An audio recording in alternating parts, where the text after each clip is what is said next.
Yo, this is Conan. You're listening to World of Wrestling Podcast with Tax and Rich. Boom. Hello, everybody. Welcome to the World of Wrestling Podcast. My name is Rich, and as always, I'm joined by my good buddy, Tax Williams. It's Christmas Eve, and I've only wrapped 2 fucking presents. Christmas Eve, and I've only wrapped 2 fucking presents, and blink.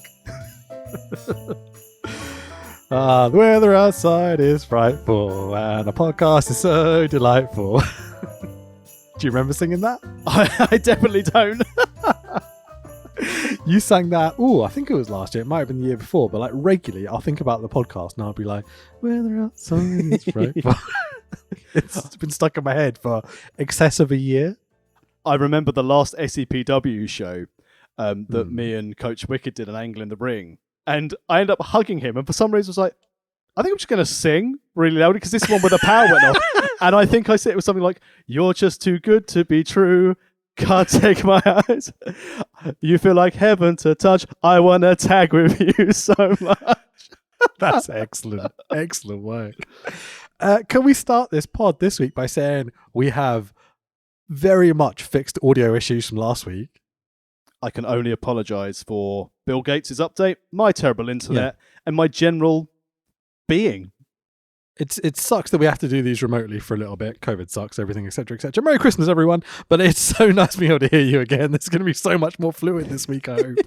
So we are doing WWE ECW December To Dismember.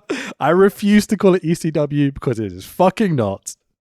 Well, before we get started, Rich, so this is from 2006, but can you remember... December 2006. Can you remember when the last December To Dismember was? Isn't it a WCW thing? Is that a thing? It was ECW December To Dismember 1995. Headlines. I didn't even know they'd done more than one. Oh, well, that's why I brought it up, because I thought, you know what? Because I'm so used to going back through and what happened on SmackDown after pitifully having to deal with Monday Night Raw from 2014. But let me read you down the card of what we dealt with. Everything is being judged against Raw 2014 now. I've almost tried to stop saying it, but it's factual. It's like the worst wrestling that's ever existed. Well, we have a 9-match card. We are pretty much 11 years prior to the show we're covering. We opened with the Dudley Brothers, Bubba Ray Dudley and Dances with Dudley, with Dick Dudley, Chubby Dudley, and Sign Guy Dudley, defeating the Bad Crew of Dog and Rose with Damian Kane and Lady Alexandra.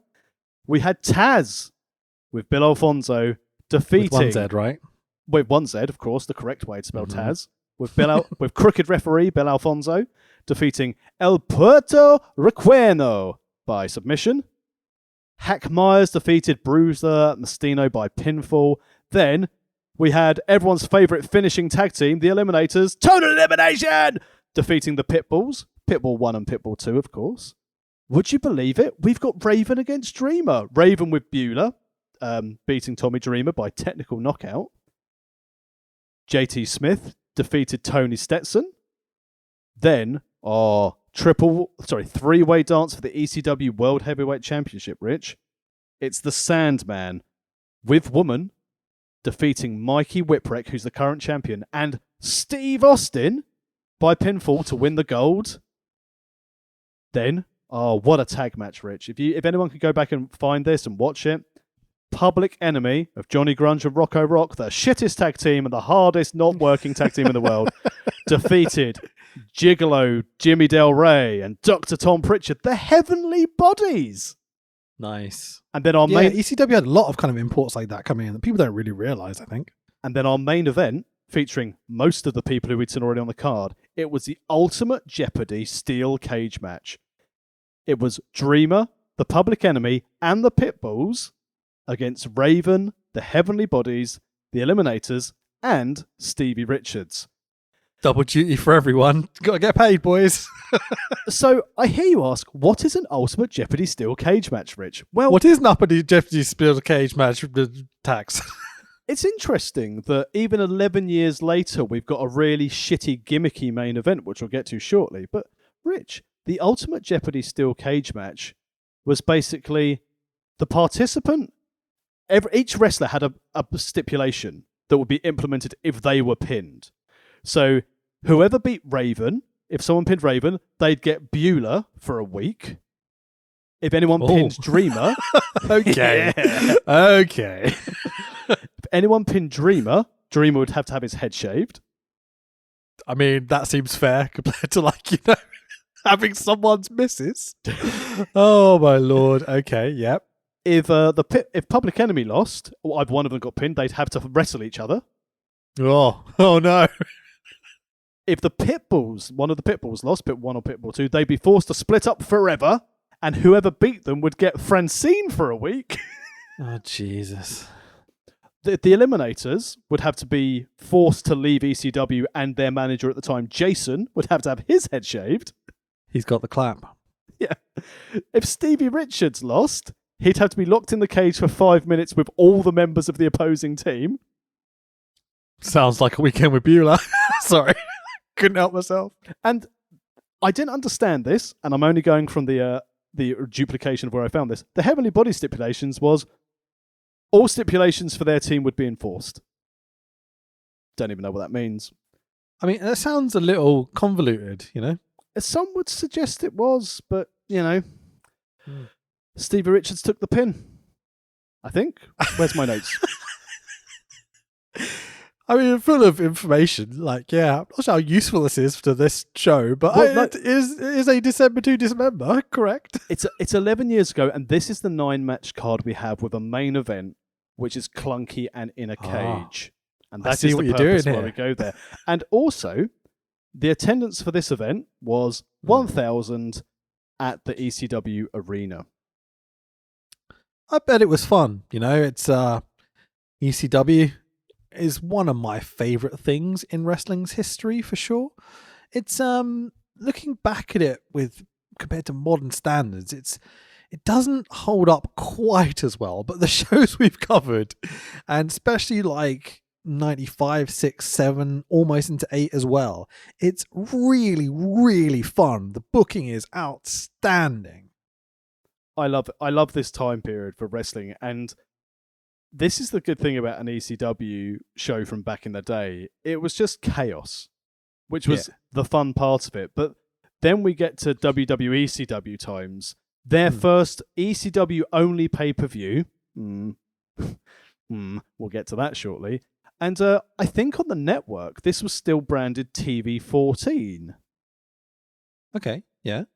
Which is odd for the network, because I still think they were PG back in 2006. And I also, doing some research, and again, I don't know if it's for us, but apparently on Peacock, there is an S for sexual content. Oh, nice. For our show we're covering today for our Christmas special. You're talking about December to Dismember? Oh, yeah. All right, cool. So December to Dismember 2006. Is it so it's got sexual content and stuff? Well, I guess one of the matches has its moments. There are certainly things. Yeah. Yeah, sorry, I lost you a little bit there, but you are correct. So we're at the James Brown Arena in Augusta, Georgia. What an amazing place. An ECW heartland. Yeah. It's not the best place for an ECW pay-per-view, but this is not ECW, so it's okay. This is WWE ECW. We are live on pay-per-view. Obviously, I watched this on the network. I'm assuming you did as well. I did indeed. And I also remember watching this live at the time. Me too. I mean, I adored the one-night stand pay-per-views. They were so refreshing at the time. And it's just what wrestling needed, a kick up the arse and a bit of extremity, a bit of letting the boys be the boys almost, you know what I mean? And that's a generic term. But I'm sure you understand what I'm getting at here, because it was so scripted and so just here's generic, big, badly tattooed white meat baby faces. All the main events in WWE, because there was no competition. What did you think of all the one-night stand stuff? Big fan, I'm assuming? Really big fan. Even the original ECW, my advent of internet fandom as well. And then Paul and this was at the same time that Matt Hardy, Edge, Lita Love Triangle, and the Paul Heyman promo with Bradshaw, bounce checks, blah, blah. The only reason you've been the longest reigning SmackDown champion of all time is because Triple H doesn't want to work Tuesdays. Sure, man. There's so much fun stuff on those shows. The WWE ECW adaptation of their TV show, though, Tuesday nights, ECW, I guess it was because they didn't have a name for the show ever, I don't think, was poor at best, I would suggest. Let's debut on the Sci-Fi Channel with The Zombie getting the shit kicked out of him by the Sandman, where they didn't even pay for the rights for Metallica. Yeah, and it was kind of downhill from there. There was kind of moments, they introduced CM Punk, for example, and Heyman managed to drag a few people through. Like they brought across the Pope from TNA, Elijah Burke, and all that sort of stuff. Well, he was in ECW downs. before TNA, so he used this as his platform. He wasn't big till he left ECW. Right. Okay. Cool. Awesome. Oh, I see what you're saying. Okay, so he went to TNA after this. Yeah, so I think he was one of the FCW boys or the OVW boys. Awesome. Oh, the principle's still there. They're still bringing people up and like getting faces on screen. But I think one of the biggest mistakes they ever made was keeping most of the old ECW guys on the show. If they just started from scratch and gone, right, let's just do a show that's kind of like ECW but with fresh faces and one or two top guys like your Rob Van Dams and stuff. But bringing in Hack and even like Sabu and like Tommy Dreamer and stuff, like especially like the FBI as well, like, it always felt a bit, we've seen this and it's 10 years on and they're not quite the wrestlers they were previously, It was sad, and like we see it with Balls as well on this show. Do a leapfrog Balls. Ah, fuck. I will say, I think Balls is a hell of a worker, but yeah, maybe not in his best state in this show for sure. And I think that sums it all up to a T. It would have been good had they taken the ECW concept with modern wrestlers rather than chaps who had definitely had their better days in the rings. Yeah. So you said this is the first WWE ECW branded pay-per-view. How do you think Heyman got this past Vince? Or do you think this was Vince's idea? Or how do you think this came about? Because it seems crazy that they would do their own standalone pay-per-view almost. I get the impression it was like, but Vince, look, we've got our own TV show. Let me prove to you ECW can draw money. Oops. Yeah. Because the attendance for this is 4,800, which is quite small for a pay-per-view, but the arena isn't big either, and it's not really ECW Heartland, as we've said. It seems like an odd choice. I will say the commentary tonight is Joey Styles and Taz with 2 Zs, boo. But Joey Styles. Really nice. Genuinely, like the commentary for me on this, including when you could tell Joey and Taz are like, oh, this is not going well. You could tell it on the commentary, and some of the in-jokes that they're having is delightful to have. And a Spanish announce team for ECW, so that was nice as well. Sure. So we've got, what is it? I wrote it down somewhere. It's Carlos Cabrera and, what's his name? Hugo Savinovich. Oh boy, brutal. Exactly. And it was brutal to watch this. Yeah, not in the old hardcore ECW way. It was just a bit brutal. I think anyone listening to this has probably seen this pay-per-view. Yeah, and this is one of, if not the lowest buy rate WWE pay-per-views they've ever done. I think I was reading somewhere, is it like 90,000 buys?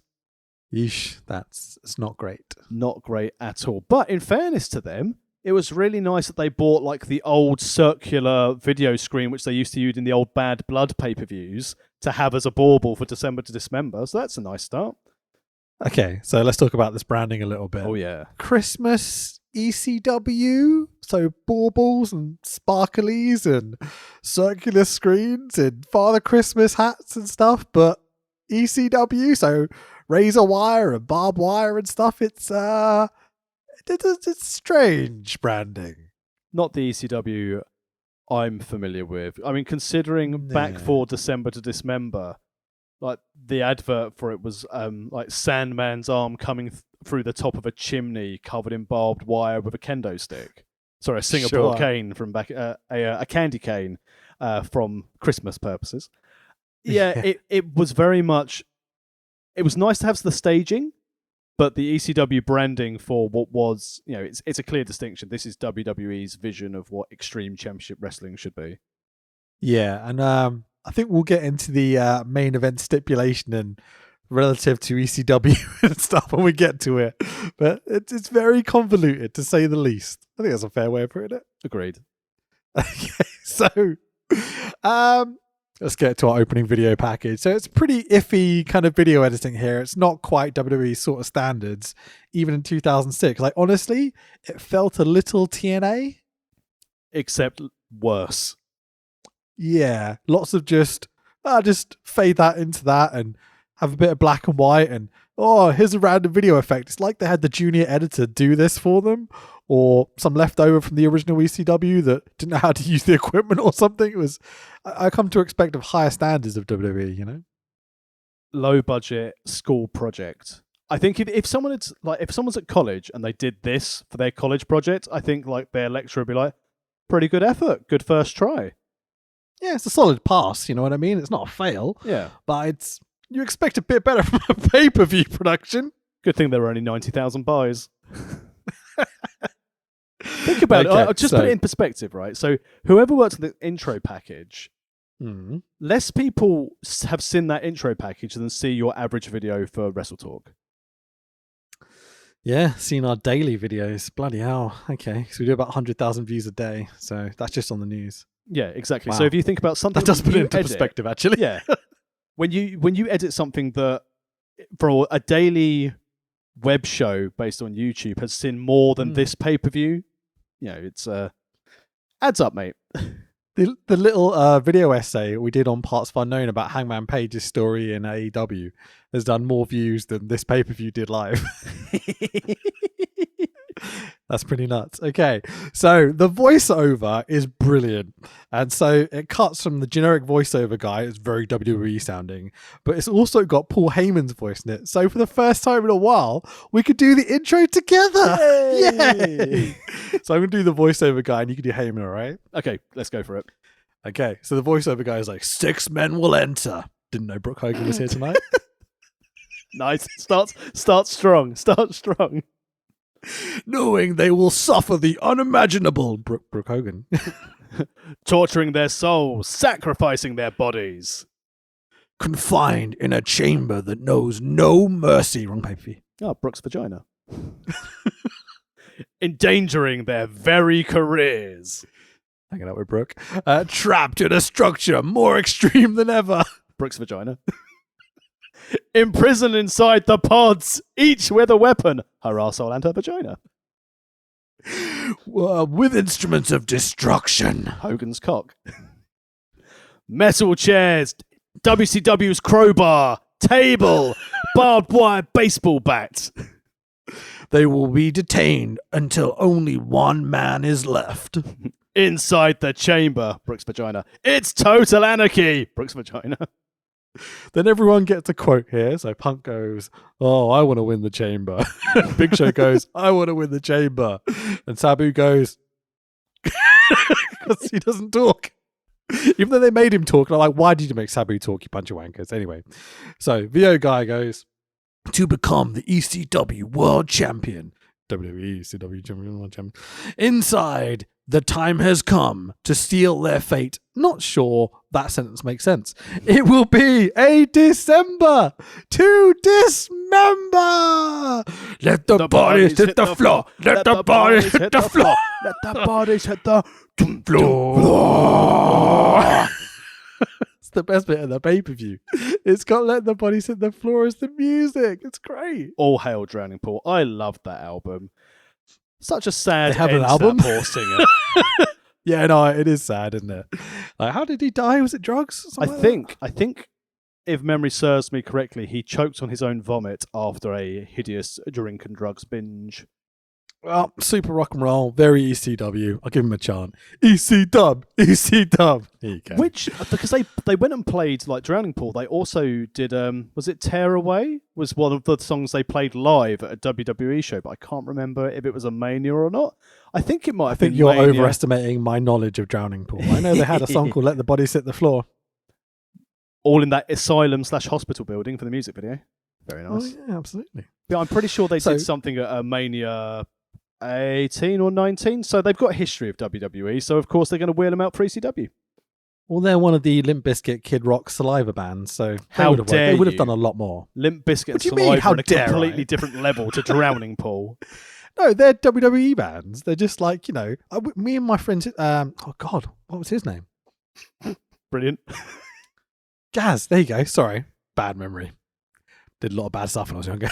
So my friend Gaz and me had this idea that we'd make a band, right? And we would just write songs of the names of the WWE pay-per-views to sell them the songs. It's not a bad idea. Just take Saliva songs. Just take like Limp Bizkit songs to change the words. No mercy, do do do do do. You know, it'd be great. Is this the chap who was watching Mania at your house once and then almost threw up over your cat? Nah, that was Dean. He did throw up on my cat. He didn't almost. He did definitively throw up on my cat. I spent the night cleaning my cat with wet wipes. She was not happy. And he never lived that down, by the way. Every single time we'd walk in the pub and he'd be there, like, all right, cat puka. Or something to that extent. Now, I asked you this question before we start reviewing the show. Before watching December to Dismember, would have you said you would have spent 2.25 hours enjoying watching this show, or would have you preferred to spend 2.25 hours cleaning puke off your cat? Well, interesting. Playing with the cat though would be fun, even though it is puke, like cleaning puke off them. You still get to hang out with the cat. This show is bad, but funny at times. So this is TNA levels of bad. I'd say it's funnier than TNA was. Like funny, you know. When we get to Matt Striker's ring gear, there's a certain. Because I've let it go that how badly they ran this version of ECW, like I don't care about it at all. Like I wanted TNA to be good. I want WWE to be good. I know this is shit. So I'm like, I really enjoyed watching it, knowing that I don't care about it. It's like I've gone beyond the point of wanting WWE to do anything ECW good ever again because this was so horrific. So I managed to really enjoy this show. This was a good, and also, because we're so used to watching 3-hour Raws, watching a pay-per-view that went far too short in real life. Just over 2 hours is ridiculously short for a pay-per-view. Especially when you've got 6 people to enter the main event. Like most BritRest shows are longer than this. And have higher attendance. It's a WWE pay-per-view, dude. Like, it's not. It's a WWE ECW pay-per-view. It's as long as you don't call it an ECW pay-per-view, we're fine, because it's not. So this was also the thing that got me about this show. So they're touting it's going, it's an ECW brand pay-per-view. So our opening match... Not, but okay. ECW brand, I guess you can get away with, yeah. But then our opening match features 4 people who aren't on the ECW brand. Mate. The whole fucking thing's a complete mess. So we get green and red spooty bang bang pyro shoots off from the very Christmassy scaffolding based stage. Razor blade WWE ECW logos, not the original ECW logos, which is awesome. This shitty razor blade thing they did, I was like, ugh, always hated it. In memorandum of mass transit appeared at the front of the show. I mean, yeah, there's so many stupid things. Like, why would you want a razor blade with your fucking logo for your wrestling company? Especially your PG-14 or whatever it is, you know? Well, you know, time to shave. Yeah, I mean, if you're 14, yeah, maybe. So. Melina's here, so it's fine. The camera quick cuts and pans across the hyped up crowd. It's definitely definitively a different type of production. They're trying to make it feel more raw and ECW, but it comes off as just looking cheap and a bit shit, I'd say. Early progress. Yeah. Joey Styles, welcome to the show. Yeah, Joey Styles is not fucking Michael Cole. Let's go. Until tonight, Augusta, Georgia has been best known for Golf's Masters. What the fuck? After tonight, Augusta may be forever infamous with the first ever Extreme Elimination Chamber. Boo! Hanging directly above us, perhaps the most sadistic structure ever conceived by a twisted, tortured human mind. And I'm like, Bischoff? Yeah. 2 miles of steel chain. They're giving credit to Bischoff on an ECW opening. Like, what the fuck? He finishes up by going, tonight, a new ECW World Champion will be crowned inside the Extreme Elimination Chamber. Hang on, can you say that, Joey? Because Big Show's the reigning champ. You can't say a new champion's going to be crowned. Absolutely. I heard that as well. I was like, hang on, is it vacant? And then you immediately realize, oh, no, Big Show is the champ. It's good stuff. But hearing these shitty words done by Michael Cole for months and months and months and months, and then by Joey Styles, you're like, okay, there is a difference. Michael Cole is rubbish. It's not just us, you know. I'll allow Joey Styles to be fed the line about the golf purely because it's said by Joey Styles. Oh, it's awful scripting. But because Joey Styles is delivering it, it's like, I'm hyped. I'm in. Let's go. You can tell in the tone of Joey Styles' voice you can tell he's like, this is bullshit. But I'm going to say it so Vince knows that I'm giving it my all, but I want the fans to know that I'm saying this in a way that this is horse shit. 1, something's got to give. 2, something's got to give. 3, something's got to give. No! Lyrical masterpiece. Let the body hit the floor. Taz and Cole put over the cage and introduced the Spanish commentary team, who we talked about earlier. Brutal, bonito. Oh no, the name cards have Christmas lights and little colourful baubles on them. Oh, fucking hell. When they introduced the commentary team, this little colourful, flashy, bauble-y Christmas light thing pops up. I'm like, this is not ECW. It's consistent branding, though. Consistent branding. There is a dark match. I did not know this. The dark match, which I could have quite liked to have seen, is Stevie Richards and Rene Dupree. Oh. Who won? I'm sure it was wonderful. 1, nothing wrong with me. 2, nothing wrong with me. Let the bodies hit the floor. Tag team match up first. Go on, you intro it. Well, it's the non-ECW regulars of Eminem. My tea's gone cold. Oh, no, that was Dido's part in Stan, but that's not the point. Eminem versus them boys who live in the complex and are pretty good with weed whackers, by the sound of things. Not the Lawnmower 3.0. The Briscoes. No, not the chicken farmers. The weed farmers, the Hardy Boys. But Eminem, Mercury. That joke didn't work. Nitro. Just carry on. It's okay. Wasn't meant to. But yeah, Mercury, Nitro, and everyone's favourite NWA women's superstar at the moment, Melina, giving the entrance, which is why it's TV14 and S for certain content.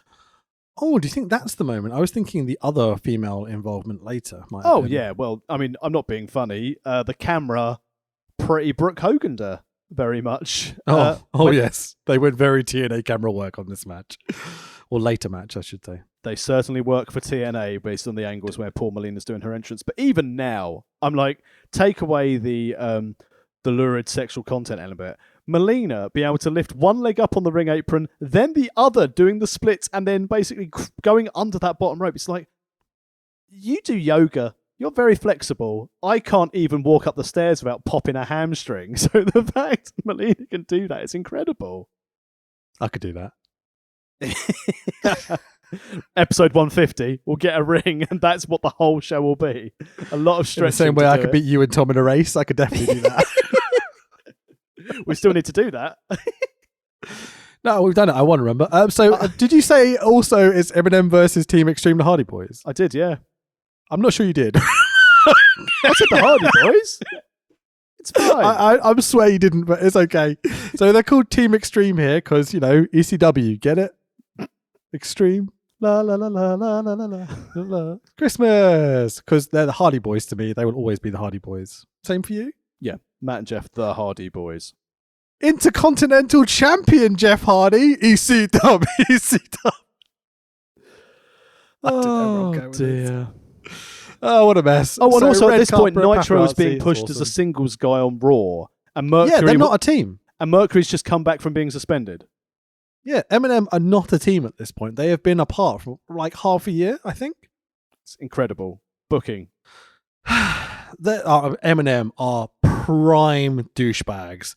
The furry boots, the braided 90s boy band hair on Mercury, the long hair and badly done blonde highlights on Morrison. It's excellent work. I mean, Jeff Hardy also has braided hair, but that's a lifestyle choice. I think that lifestyle is called amphetamines.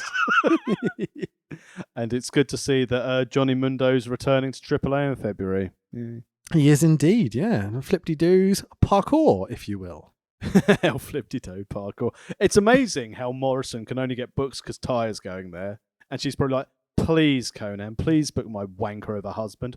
Fine, Tyre, as long as you're going to come and work, we'll give Johnny a shot. Okay, he needs to be in the main event against Vikingo. Ah, fuck, really? I won't work if you won't let me come in? Fucking hell. Do you know, Tax? This is a revelation to me, right?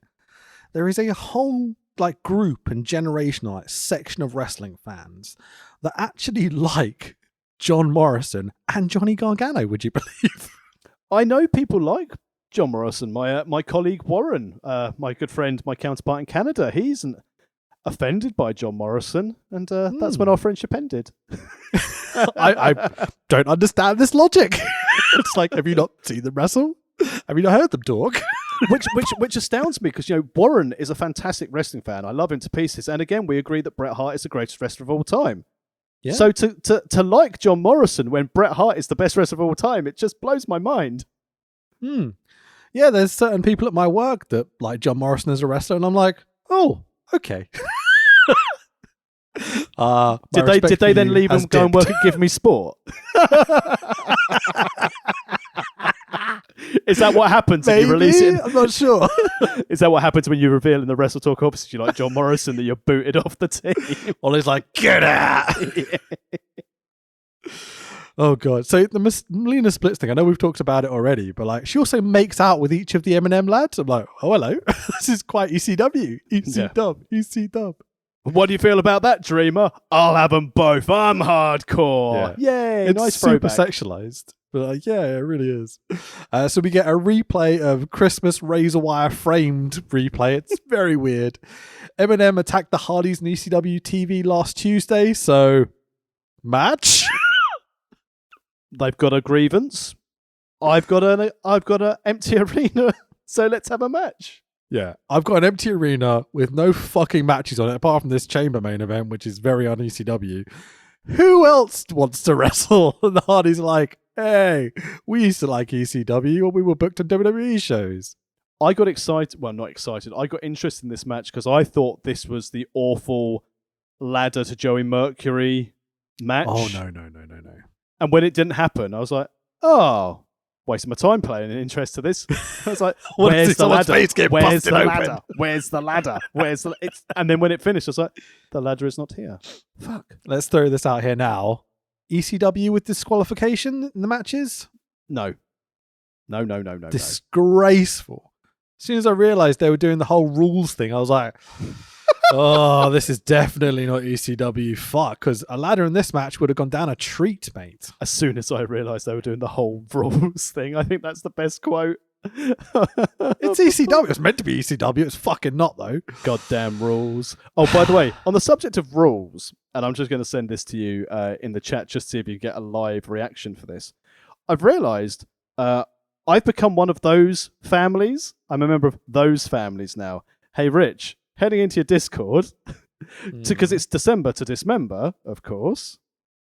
And, oh, no, it looks like I'm trying to give you a gift there. Well, this is a gift, Rich. It's a gift that keeps on giving. Oh, wow. Matching PJs. Do you want to describe what you see? I mean, you're all wearing the same stripy Christmas gear that says love, love, love Christmas with snowmen and Christmas cakes on it. Because we understand as a tag team that it's important to wear matching gear. So do you know the most disappointing thing about this is that your missus looks kind of like, I'm not sure I want to be here. Your kid's like, I'm being forced to do this. You look happy as punch.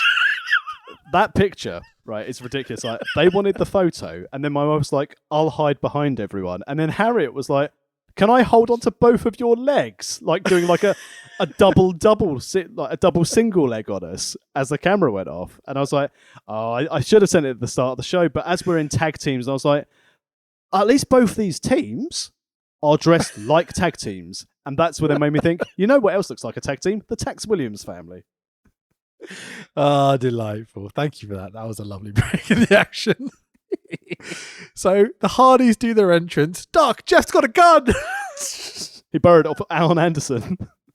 I've always wanted to say that. He's going to shoot himself. Oh no. God.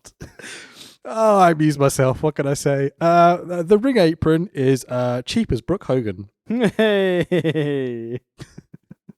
It's half red, half black, and it says December to Dismember in Times New Roman. They forgot to change the font, apparently. Good for the eye, good for the viewer to understand what they're watching. So they never watch it again. This WWE's production looks so shit and cheap. It's awful. So, match. There's kind of a sloppy start, kind of unplanned spots in it, you know? Talking about Brooke Hogan again. Sloppy start. Spotty finish. Joey Styles is trying so hard to put this match over. Taz is also here. Taz is definitely helping. Yeah. She's a crack whore chant. EC dub. EC dub. The fans, in fairness, some of the chants out of here were phenomenal. Well played. She's got her piece. That's the one. Was a good one. EC dub. EC dub. Also, set out Razor's Edge powerbomb by Matt Hardy. Since when did he do good moves?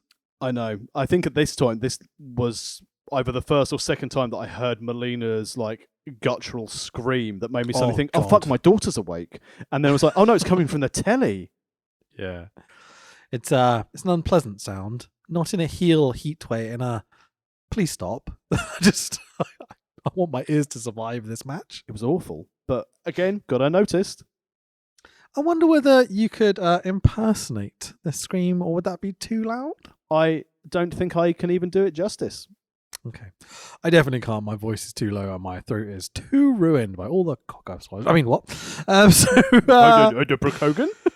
Yeah, it's just Brooke talking. Melina does high-pitched scream. It's delightful. Taz goes, I like it. Michael Cole didn't. He doesn't like women. Gay jokes. EC dub. EC dub. Oh, well played, Taz. Oh, fuck's sake. Eminem mimicked and mocked the Hardys. It's brilliant. It's like, have you seen when Sheamus does the Jeff Hardy thing on the top rope? Yes. Like recently. Man, it's that level of funny. It's really, really good. But Matt shoves Mercury into Nitro. Morrison Nitro. He's called Nitro at this point, if you didn't know. Jeffrey gets the hottest of tags. Everyone does a dive. Matt and Hardy needs a murder clown. They do. I mean, in fairness, so does MJF. The FTR boys did a good job, but bloody hell. Dumped on his head yesterday. It's fucking crazy.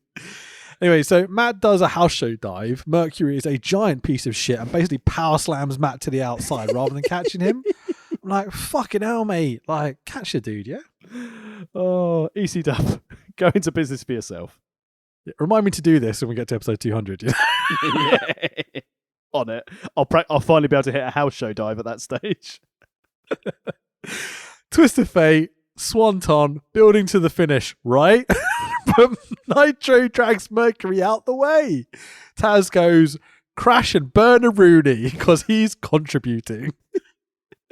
Again, though, right from a tag team standpoint, logical.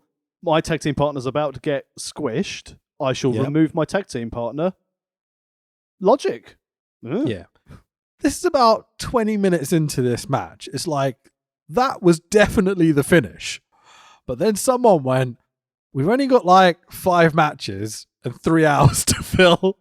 Can you do a second match at the same time, guys? And they're like, no worries. So, Jeff gets beat down this time, takes all the heat. Second set of heat for the heels. It's absolutely delightful. Whisper in the wind to both of Eminem. Tag to Matt. It's less hot tag number time. 2. Tepid tag. Yeah, it's very tepid, this one. Matt Hardy does Matt Hardy things. Side effects.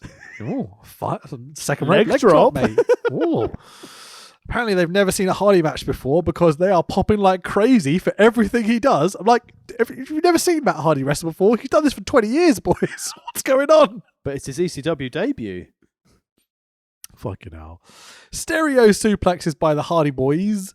And we are 27 minutes into this pay-per-view at this point. 27 minutes into this match as well because it kicks straight into it. Melina up on the apron. Malfunction at the junction. Nitro kicks Melina's face off. That's what happens when you sleep with Batista behind his back. Fucking A. He is a stiff cunt because he fucking he hit hard with this kick, man. EC Dub. Yeah, very much so. Snapshot by Eminem to Jeff. Can you describe this snapshot to me?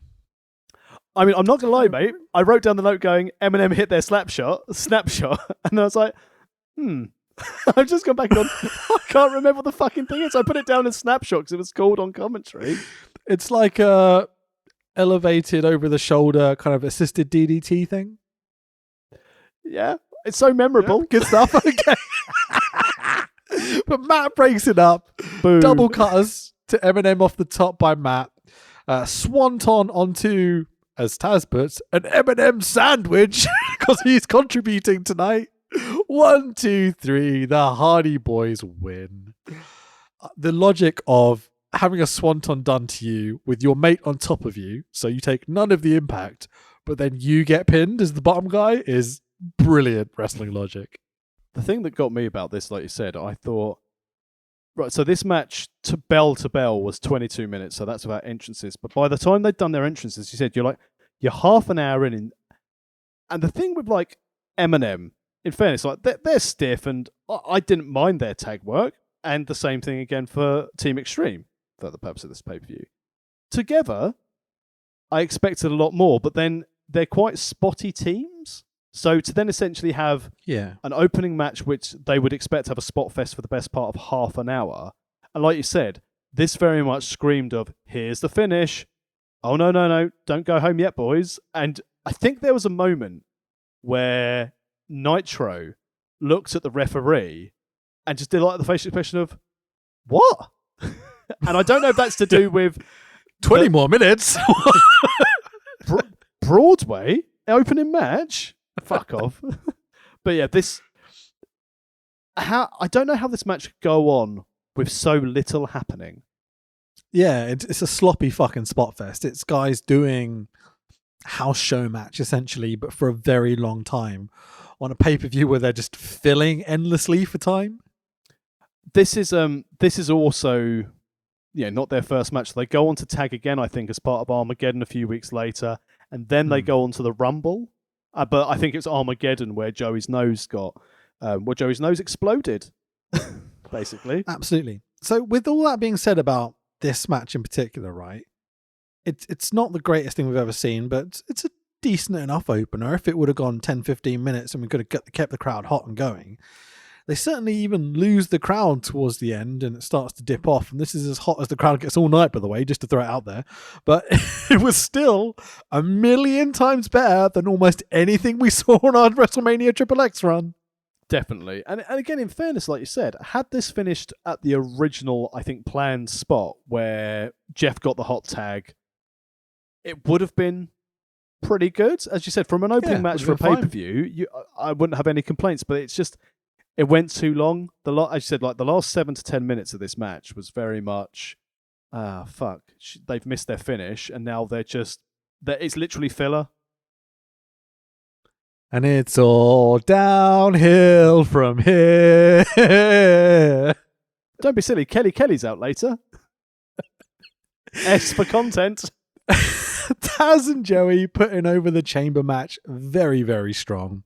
That's pretty much all this pay-per-view is based off at this point. RVD gets a 2-camera promo. No, you're high. He wants to win the ECW World title tonight in the main event. He is not just high, he is baked off of his fucking face. His eyes look like piss holes in the snow, mate. You couldn't see a fucking thing through them. And the good thing is, this was a pre-tape, so God knows what state it was in coming out for the match. Yeah. He finishes this promo by going, when you think ECW champion, think Rob Van Dam. It's nice when RVD, nice natural RVD, gets everything scripted from him and kills any personality he has, isn't it? Yeah. Next up, Balls Mahoney, yeah, versus Matt Striker. Boo. Boo. But he's a heel, so it's right for us to boo him, so it's okay. Do you want to throw out some of your Christmassy puns here? Are we doing that? Or are we just that? Oh, Baubles Mahoney. Lovely, love it. Striker is a New York City school teacher that was forced to resign in disgrace. And the good thing is, this is also legit in real life as well. If you are, what's the story here? Do you know it? Yeah, so basically, when he was working on the Independents, Matt Striker would phone in sick to school to obviously go and do his bookings and still get paid as a teacher, until he was doing extra work on WWE. And he was spotted by pupils when he was supposed to be off sick. They reported it to the school, and Matt Striker got fired from being What an a heel. educator. Right? Therefore, heel wrestler. Teachers are bad. Okay. So, also, Taz doesn't seem to know what colours are. He's looking at Striker's sleeveless sweater going, what colour is that? I almost said Cole. Sorry. What colour is that, Joey? Pink, orange, green, blue, purple, indigo, violet, pink, black, white. It's pink, dickhead. Salmon pink, if you will. Jesus Christ, Taz is unbelievably bad. Well, he wears sunglasses indoors whilst doing commentary. He's not going to be able to see that beautiful salmon pink sleeveless knitted vest top. Sure. Let's have this out now, right? So, you know when Taz debuts on commentary for ECW, original ECW, it's not unveiled who it is because he's never spoken on TV before. There's a guy commentating with Joey Styles. It's unveiled that it's Taz. He's fucking awesome. Peter Sinatra. Yeah. Oh yeah, I remember the reveal. What did you say, sorry? Because he called him by his shoot name, didn't he? Joey Styles. Oh, I don't know. During this, I thought he just called him Taz. No, when they announced him, I'm pretty sure he was like, and again, paraphrase, like, a voice that's been on a commentary for a very long time, but you'll know him as blank, but I've been joined by Peter Sinatra. You'll better know him as Taz. Right. Okay. So he is great on commentary during that time period. If you've never listened to it, lovely listener, go give it a listen, watch some early ECW. It's really, really fun. Then we come into this SmackDown, that sort of stuff, where, in my opinion, he is fucking awful, like intolerably bad. And then he goes into TNA, where he is even worse. Like, rubbishy heel Taz on commentary is worse than just kind of generic Taz on commentary. But then he jumps to AEW, and he's totally tolerable and quite entertaining again. Just me, or how do you feel about this? I find that I get the impression that no one vets the commentary for Dark, because at the moment it's just Excalibur and Taz taking the piss out of stuff, which is hilarious. But even him doing Dynamite the last few weeks instead of JR, it's really entertaining. Like, I love that when they're having, like, a little bitch fest each other, or they fuck something up on commentary, they just call each other out. They're like, oh, isn't this great? It's really entertaining, man. I don't know why. Like, I hate him so much on this show, on anything TNA we covered with Taz on commentary. I can't stand the guy. But anything like AEW, I'm just like, yeah, this is really funny and entertaining. I'm trying to see if you know why. I think the main difference is, though, it's about what level of production they give Taz. Because, as you said, in ECW, when he was just Peter Sinatra, when he was just out injured with his broken neck, he was good because he was with Joey and he was an ECW guy. That's fine. I think the WWE thing is partly overproduced and partly still very fucked off of how he was treated in WWE. It's like, well, I'll take the money. It's not like they're going to fire me. TNA, I mean, fucking hell, we've watched TNA.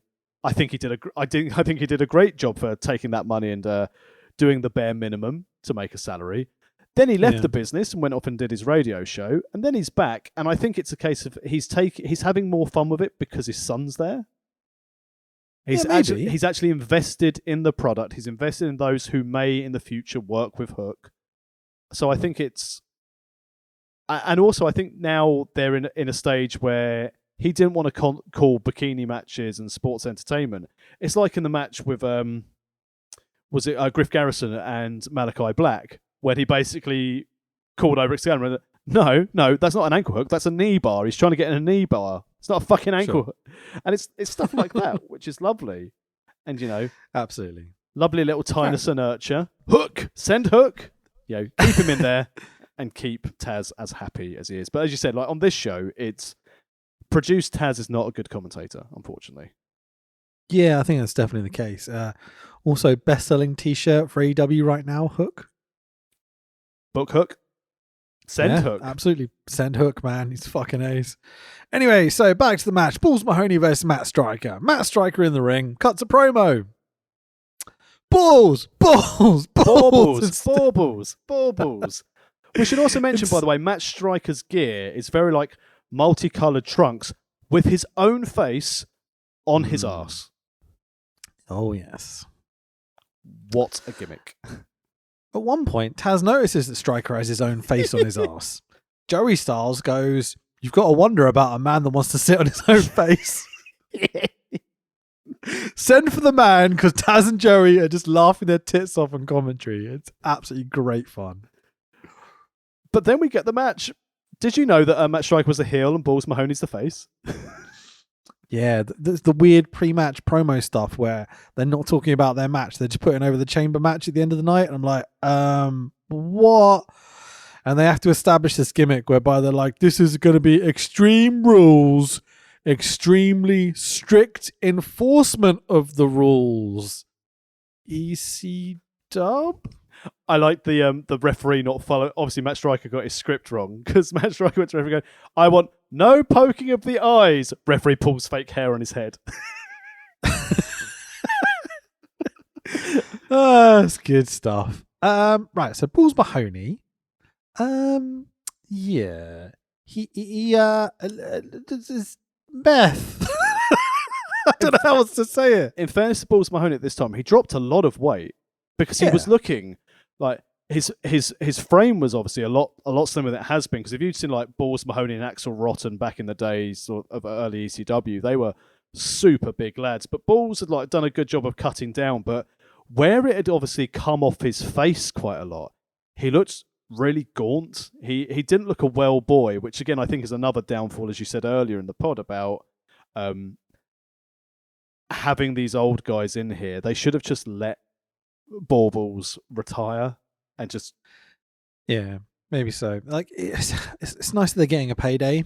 I think as any human being, you want to see people that maybe didn't get paydays back in the day that we admire as wrestlers and stuff, like especially the ECW guys. Like you want them to get paid. Like we don't want to be mean about it, but if you're gonna take ECW 10 years after the point where ECW really died, and you're gonna try and revamp it, you need to do something different with it. You know, I think it was just terrible they ever adopted ECW again. They should have done the one night stands and just left it alone. But it's a tricky one, really. We blame Shane McMahon, unfortunately. Yeah, what do you think of a Shane that pitched it to his dad? No, he did. Shane was a big fan of ECW and pitched to bring it back.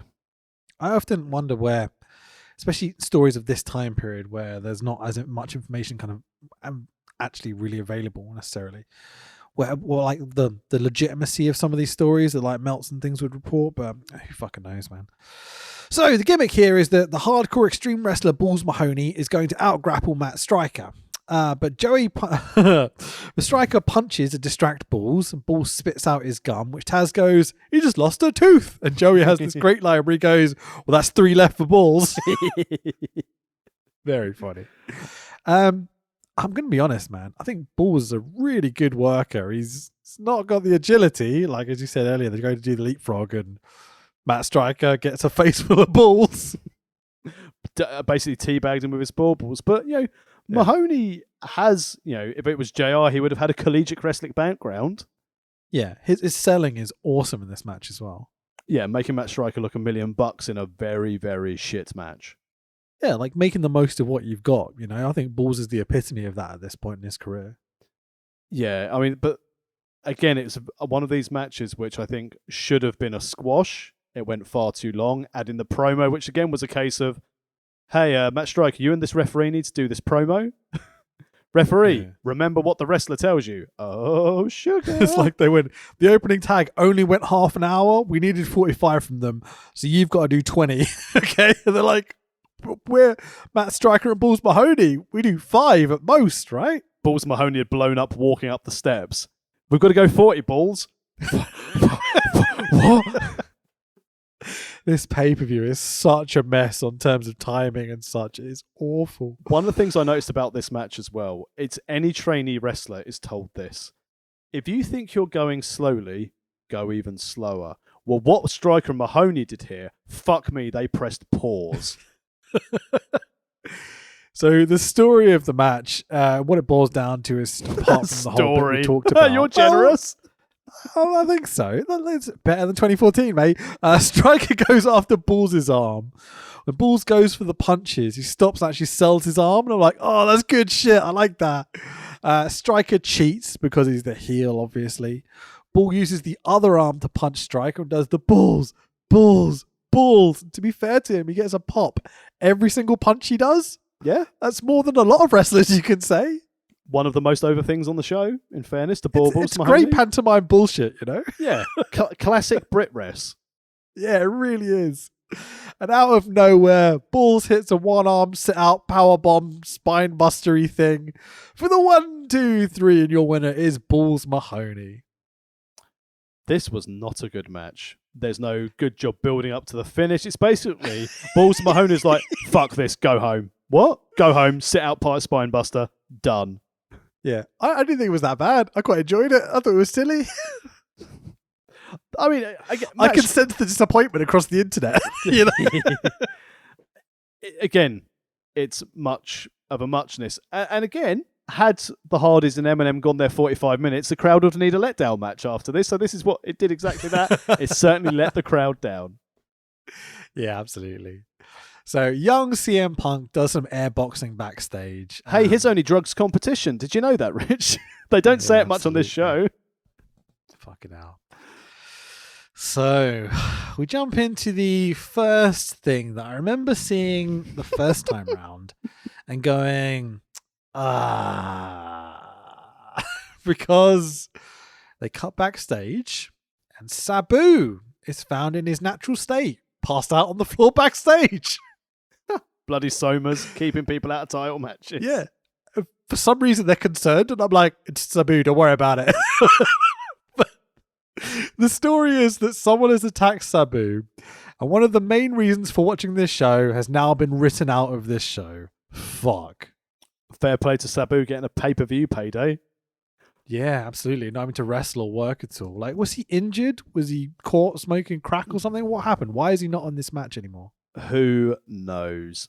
But here's the thing that I thought about this is if you weren't paying attention to the open video package, you'd have no idea at this stage that Sabu was even in the main event. Yeah. He's definitely been written out, and they use this as a little story to bring Bob Holly in later, but like fucking hell, replacing Sabu with Bob Holly on an apparent ECW pay-per-view.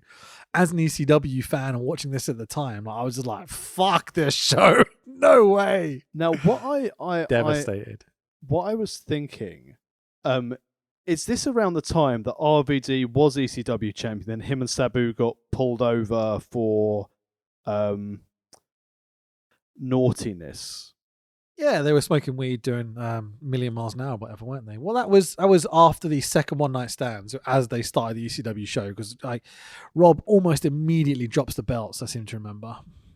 Yeah, because he lost the this would have been because it was in July, so he lost the WWE title to Edge in a triple threat, and then the next night on ECW he lost the ECW belt to Big Show. When Paul Heyman turned on RVD. And Heyman suspended RVD for 30 days without pay. And that and then Heyman turns heel and you're like, what the fuck is this shit? They really messed this up, man. Boo earns. Bro, it's ECW. The champion's meant to get caught smoking weed on the motorway. That's ECW. Like, celebrate this. But yeah, so Sabu's out of the main event, and the doctors told him they found him like that. And Paul Heyman, what's happened? What's happened? My main event? Quick, we need filler. Hey, Bob Holly. Even like Taz calls it out later. Oh no, we'll get to it. I won't spoil it as we go through. Yeah, just because they make it quite clear that Sabu's been taken out of the show. The Augusta, Georgia feel the same as I did, because they get some bullshit chants as we come back to the arena. People starting to turn on this. Yeah, they're starting to turn on this show early, which leads us into a tag team match of Elijah Burke and Sylvester Turkey. Hey, Christmas! EC Dub, right? Yeah. Versus the FBI of Little Guido and Tony Mamaluke with Trinity. Right. Again, the S for content. I'm not. This is going to sound ridiculous. It's not meant to sound lewd or in any way. How the fuck does anyone get in Trinity's outfit? It just doesn't seem like you'd be able to get in it. Oh, that's funny. Yeah, she's basically wearing like a red spider's web. I don't know, like very, very tight very, very revealing outfit. And the cameras are like, oh, look, boobs every 2 seconds in this match. I mean, I was looking at it just to go show how old I am, and I was like, it's got to be hand wash only. Can't tumble dry that. Right. I don't get often the chance to do this bit, okay? But the FBI are in this match. And I know he's not here, but you guys like to hear me talk, right? You've chanted Tracy sucks. You've chanted Sue. You've chanted suck Tracy. Hey Sue. Let's just wrestle the rest of this match nice and scientific and bore these motherfuckers to death. Oh, God bless you, Tracy Hey, Smothers. look over there. It's Andre. I miss Tracy Smothers so much, man. I'm such a fan. Oh, it's such a lovely. At least he gave memories, and like when he passed away, sort of the outreach of appreciation and affection for him was really nice to read. Absolutely, man. One of the most important guys, and he dragged indie guys through across the road and paid for their meals and hotels, and we wouldn't have a whole bunch of the stars we have right now if it wasn't for Tracy Smothers, man. Like, No, what agreed. a worker as well. Yeah, legend, absolute legend, man. So anyway, as Elijah Burke's cutting some promo, I was just reciting the Tracy Smothers promo in text form. So, and also like the FBI, I kind of missed what happened. FBI and ECW, are FBI not supposed to be heels, the full-blooded Italians? Well, they kind of went through a bit of both, didn't they? So they started out as heels because they were like, in New York doing false Italian gimmicks, and people like Tracy Smothers, it's just such a funny idea. But they eventually kind of became faces because they're so stupid and funny. Yeah. So at this point, I don't even know. But I mean, Elijah Burke and Sylvester Turkey, Christmas turkey, Turkey. In fairness, like Sylvester Turkey's look, I'm surprised Vince never did anything with him because he looks fucking hench. Great look. Same with Elijah Burke. The man can talk for days and hours. And like I said, the content of the promo was pretty much like, oh, I've got this ultimate fighting machine. Cummer, what are you doing here? And again, much of a muchness. Why have we got this match? There's no background to it. This guy's got a great amateur background. Yeah. Usual shit. Could anyone look less ECW than the Sylvester Turkey bloke, though? At least they've got, again, from a tag team standpoint, both of them have matching gear. Well, ring jackets. And the FBI I guess match. Brackus was in ECW, so, Yeah, I mean, I wasn't bought into this, but it's a good thing that I had a nice, let me down after the Balls Mahoney match striker clinic. Sure. So, the bell rings and the crowd don't chant, "Where's my pizza?" And I'm like, this is not ECW. What's going on? Boo the fans. Can they do that, Joey? There is a really, really, really fun bit where Guido steals Burke's red and white do-rag and puts it on. So he looks like a little tanned, half-naked Italian Father Christmas. I'm impressed that like Burke started wrestling in that hat. It's like, how is that staying on? But it didn't, did it? It lasted a minute or two. As you can tell, based on, it's like, whoop. Based on this match, I'm more about a case of laundry requirements, plus also attire, rather than the actual content of what's in the ring. Speaking of which, I did write something I think is quite funny about Trinity, where I put I think Trinity is wearing clothes, but I can't see any. About that. But seriously, she can't be wearing any pants. Definitively not. The camel is very loose. There's a Taz moose on the live loose in this hoose. Taz has another brilliant bit here. You remember he couldn't identify colours earlier? Well, he doesn't seem to know what beads are earlier in this match either, sorry. Because Taz is talking about Elijah Burke's hair, and Elijah Burke has red and white beads at the end of each of his kind of braids or dreads or whatever. And Taz goes, how does he get them in his hair? What are they? Like beads? And I'm like, yes, Taz, those are called beads. Congratulations. You have identified beads. What the fuck is this commentary? If anything, personal growth. It's all a learn. Maybe Matt Striker taught him. Imagine JR on commentary going, what's that he's got in his hair, on his head? Is that a hat? Is that a hat? That's right, Joey. That's a hat, right? You're like, yes, that is a hat. Congratulations. In fairness, It's so strange, man. JR does go on about it's like, oh well, that's what happens when you wear sneakers. It's like JR. Sure. Get over it, mate. Salty It's JR shoes. is. Yeah. I'm going to be honest. Like, I hope JR's all right. Obviously, the cancer is no joke at all. But like the last few AEW shows, I thought like really good moments were kind of a bit spoiled by having Salty JR on commentary. You know, I'm going to be honest. I think he's very, very good at his job, and he's one of the great storytellers of all time.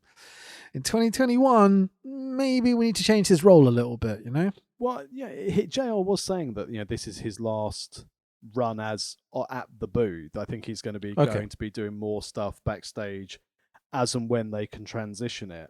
But I think like JR for the last couple of years in AEW versus when he was doing ad hoc stuff for New Japan, like you can tell what happens when JR invests in a product.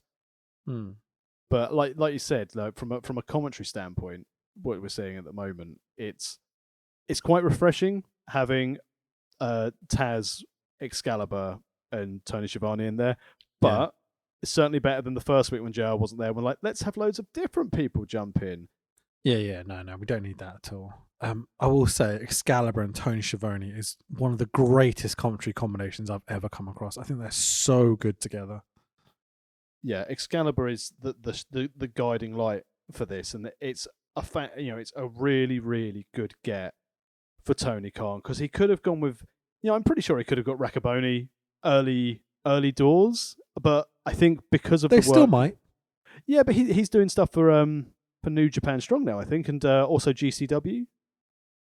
Yep, absolutely. I think AEW is the money place to be.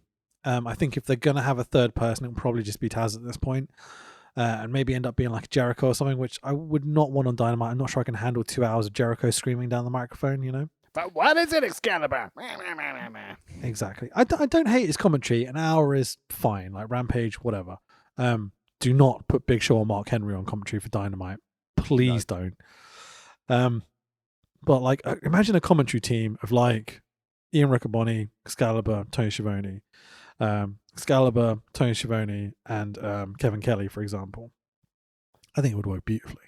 Yeah, they're very blessed with the ability to have wrestling commentators now rather than sportscasters that they have in WWE.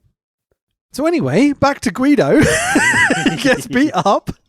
There is a point where I was watching this match and thinking about having to talk about it on a podcast. I'm like, am I allowed to say Guido? It feels a bit racist. All my notes I refer to him as Nunzio, just to be sure.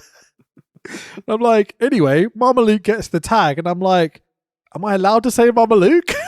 I feel like that might be racist as well. Swiss Tony. It's a very strange time, 2006. Anyway, Elijah Burks hits the stroke. J-A-double-F-J-A-double-R-E-double-T. Don't you dare interrupt me doing Jeff Jarrett spots ever again. Go on, sorry. The Elijah experience, you mean? But as you said, the stroke.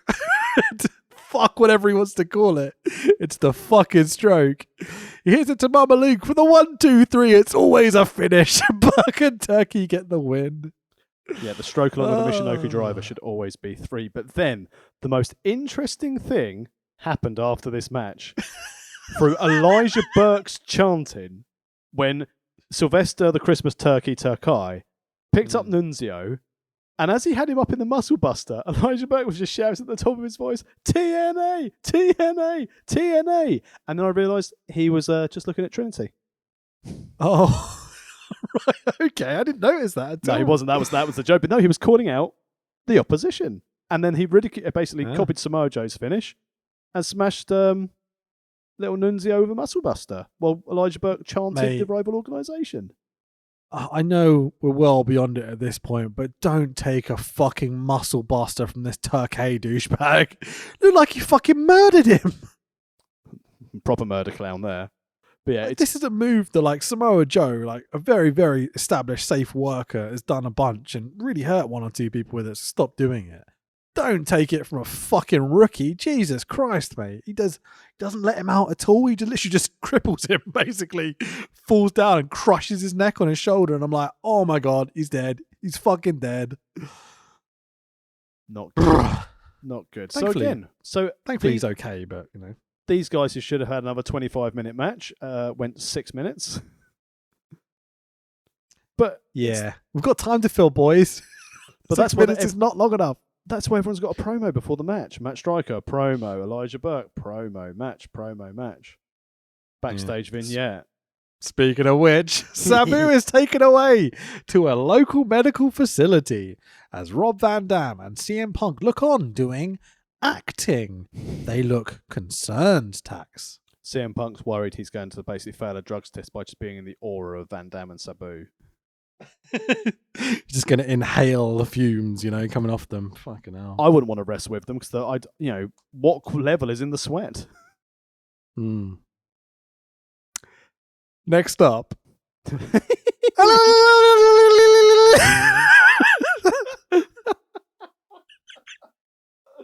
Racism. It's Tommy Dreamer versus Daivari with his valet, the Great Khali.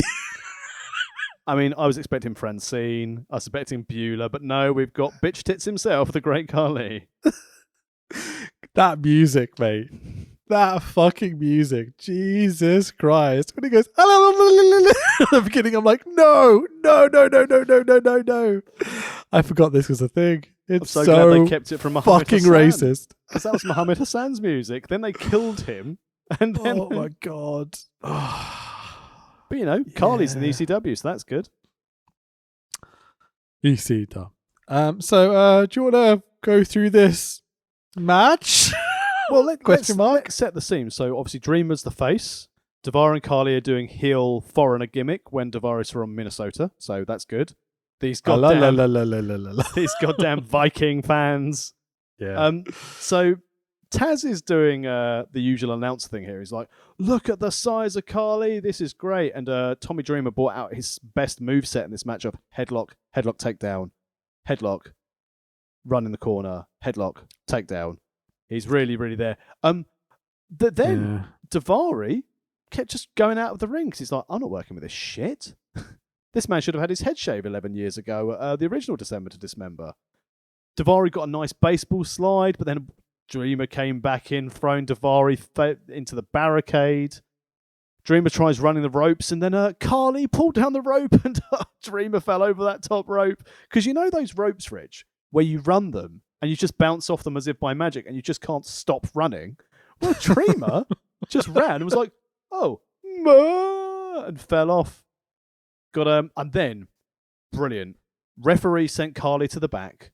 Daivari went it alone with the longest. Hang on, don't skip over that. So, pretty much, Khali being out here was the only interesting thing about this match. Like a minute in, they're like, "Yeah, get to the back for getting involved, you prick," and like, oh. We have to watch Dreamer and Daivari wrestle. Fucking hell. He pulled the top rope down. He didn't observe the rules in ECW of the rules in ECW. Exactly. But then, it pissed me off so much. I was like, I was quite looking forward to see what ridiculous bullshit kind of, catastrophe Khali would get himself into. Because he could barely fucking walk, dude. Who would have let thought alone from this wrestle? Stage, he'd go off and do Kiss Cam, where him and Natty would basically be necking Yeah. on cameras. But Daivari, Punjabi Playboy Khali. Oh, yeah. That's my favourite Khali for sure. Apart from Snake in the Boot Khali. Snake in the Boot Khali is great. God. Have you seen that clip? No, it sounds awful and very Oh my racist. God. There is a clip of Great Khali in India, right? Doing his own promotion. He's promoting it. He's outside and he's like, wait a minute. He takes off his boot, takes out a snake, throws the snake down and puts his boot back on. Like it's nothing. I'm just like, there was a snake in his boot. Oh, good God. This is a real clip. Like, go Google it or whatever. Trust me, it's so funny. Do it after the pod, obviously. I tell you what, that's already better than the rest of the content of this match and this show. I Yeah. would probably watch 2.5 hours of Khali with various reptiles in his legs. Dude, it's the funniest thing I've ever seen in my life. It's like a decent sized snake. Think about the size of Khali's feet and boot, and he just whips out the snake and just throws it to the floor. It's like, fucking snakes getting everywhere in my boots. It's like, okay. It's nice So to talk funny. about whipping out snakes on this podcast and not just talk about the Hey. despicable people in British wrestling. ECW. Oh. It's okay if it's ECW, right? Not the pedo bit, but whipping out your cock, that's fine. It's ECW. But the time we've had these stories is still the length of time Daivari had this fucking rear chin lock on Dreamer. This match went 7 minutes, and 5 minutes of it was this chin lock. Daivari went off and got a cross body, but missed. What a surprise. Dreamer nailed a drop kick in the corner in a tree of woe. Dreamer DDT. But you know what? Hang on. Daivari reversed it. Rolled up. The roll-up of death plus tights equals victory. For Daivari, yeah. A roll-up handful of tights finish on an ECW pay-per-view where they need to fill time with a Carly sent to the back spot. Fucking hell, mates. But don't worry, Rich. This isn't an ECW show. This is WWE ECW. So after the match, Dreamer, infuriated, because wins and losses matter in 2006 in ECW, and he chased Daivari. Do they, bollocks? And he chased Daivari to the back, and then there's Carly. Hang on, he was sent away. He gave Dreamer a two-handed chokeslam on the stage, which looked fucking stiff. And then, Rich, you can tell it's not an ECW pay-per-view. It's WCW, because the tone of voices, like I'm doing now, it became very serious. Dreamer is in a lot of pain. He's slowly getting back to his feet. We don't know. He's going to crawl. We're going to need to get to a local medical facility. This is very concerning for Tommy Dreamer right now. And that's how it went. That's classic. Can we talk about Tommy's cell, please? Because he takes a fucking choke bomb from Carly on a metal stage on a WWE ECW pay-per-view because, he doesn't need a working spine, a fucking idiot. Just why are you taking this bump? No one cares. And Tommy sold it by going, I can't feel my feet. He's death selling this, right? And you're like, okay, we're doing big Tommy Dreamer written out the shows type selling, right? 30 fucking seconds later, he's on his feet, fucking taking a fucking round of applause from the crowd. Jesus Christ, Tommy, what's going on here? Well, he got the feeling back in his feet so they could stand up. He's not going to lie. It's an ECW show. What? This fucking match made me so angry. Kind of to the point of funny angry, you know what I mean? Because I'm like, Carly, yeah, racism, word. It was fucking awful. What I got from this was backstage, Heyman was like, guys, we're struggling for time. Carly, can you just go outside and attack Dreamer? And give him a choke bomb on the stage. It'll be fine. Mate, so I hate to interrupt the pod, but I seem to have been sent a cameo. Should we see what this is? Oh, very nice. Do you know who Greg Proops is? Nope. It's not for me. Good stuff.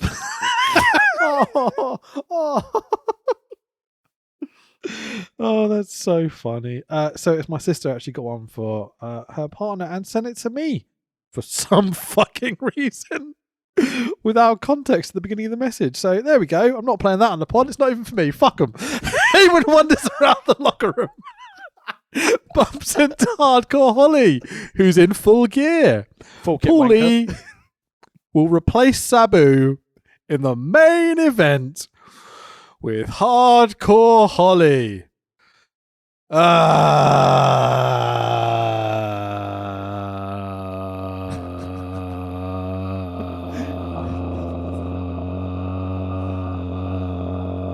It's like throat singing, raw. Sound like the start of Daivari's entrance music. But right, the best thing here is Bob Holly's obviously seen a picture of Trinity and she goes, I like that. What? Holly says when he's been put in the match, she goes, I like that. Oh, right. Yeah, sure, that he's in the main event.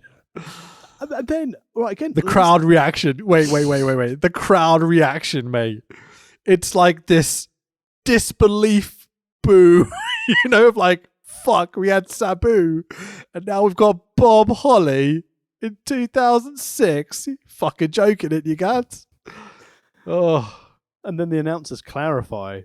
It's but the announcers talk about that, Heyman wanted Holly in the chamber, and they throw something back to the story. No one wants Holly in the fucking chamber. They're like Paul Heyman, one of the greatest bookers of all time. They throw back to a feud that Lashley and Holly were going into, and they sort of allude to that Holly was supposed to be in this match originally, but Bobby Lashley came and signed the contract. So now Holly isn't in it because Bobby Lashley broke the rules and also contract law and signed something that wasn't his name and then got the reward for it. Hey, Rich, funny thing. When you buy your house, I'm going to sign the contract and have it. Logic, right? Feed the world. Do they know it's Christmas time? Why are they giving us Bob Holly? Because he's Bob Lolly. I mean, Bob Holly is a Christmas pun in itself. Exactly. Holly and Ivy, whatever. No, Ivory. Anyway. The Holly and the Ivory. Next up is a mixed tag team match, but not because the men have to wrestle the men, the women have to wrestle the women, because ECW is Ariel and Kevin Thorne Mordecai versus Kevin Kelly and Mike Knox. Kevin Kelly in his hot pants. It's just my dreams coming true, you know. Oh, it's my dreams having Ariel out there. Fucking Shelley Martinez. Fantastic portrayal of a little vampiress. Love it. So Kelly and Mike Knox of TNA fame. So the story here, you love it, is Kelly wants to bone CM Punk. So she and her possessive boyfriend, Mike Knox, are wrestling a techno-goth vampire and his slutty domineering mistress. I'm the very booking aroused. tax. The booking. What the fuck? They get to the ring and Kevin Kelly goes, "Oh, I wish CM Punk good luck in the chamber match tonight." You're like, huh? He's not in this match either. Oh, it's so dumb. It's so fucking dumb. It became very funny to me.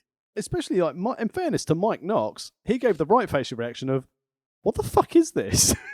Yeah. Also, absolutely. have you realised that Mike Knox has just suddenly re-emerged in the NWA? Yeah, I saw he was in there. Battled Trevor Murdoch for the £10 of gold. Doesn't tempt me to watch their TV show, gonna be honest. I'll be honest, my interest British in Invasion, though. British Invasion.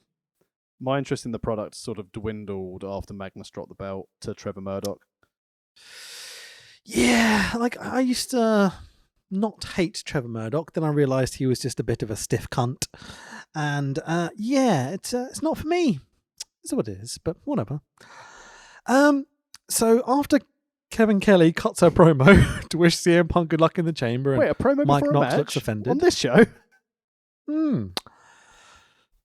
Kev Thorne, good name for a vampire, by the way, Mordy Kai, and Ariel have obviously put a lot of effort into their entrance. because she's under the sea, under the sea.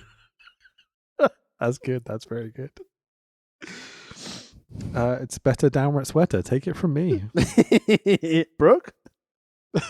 No, Ariel. Yeah. But as much effort as they put into this, it's very Carrying Cross, Scarlet Bordeaux, cheesy kind of lip sync for your life sort of vibes. But I just can't take them seriously in the slightest bit. I like the Ariel when like Funtime Shelley goes and hangs upside down on the ropes in a like vampire-esque like I'm a hanging bat sort of thing, and then goes and bites Kevin Fettig's neck. I was like, this is amazing. This is like low rent. This is what I'd expect to see in like a Misty Mundane classic of like some kind of Muffy the Vampire Slayer porn or something like that. Yeah, it's super cheesy. For the record, super cheesy. that comment about Misty Mundane, she was, in my teenage years, an adult actress who starred in parody films such as Muffy the Vampire Slayer and Womb Raider. I got that's a hell of a name. Then they got I got the pop reference.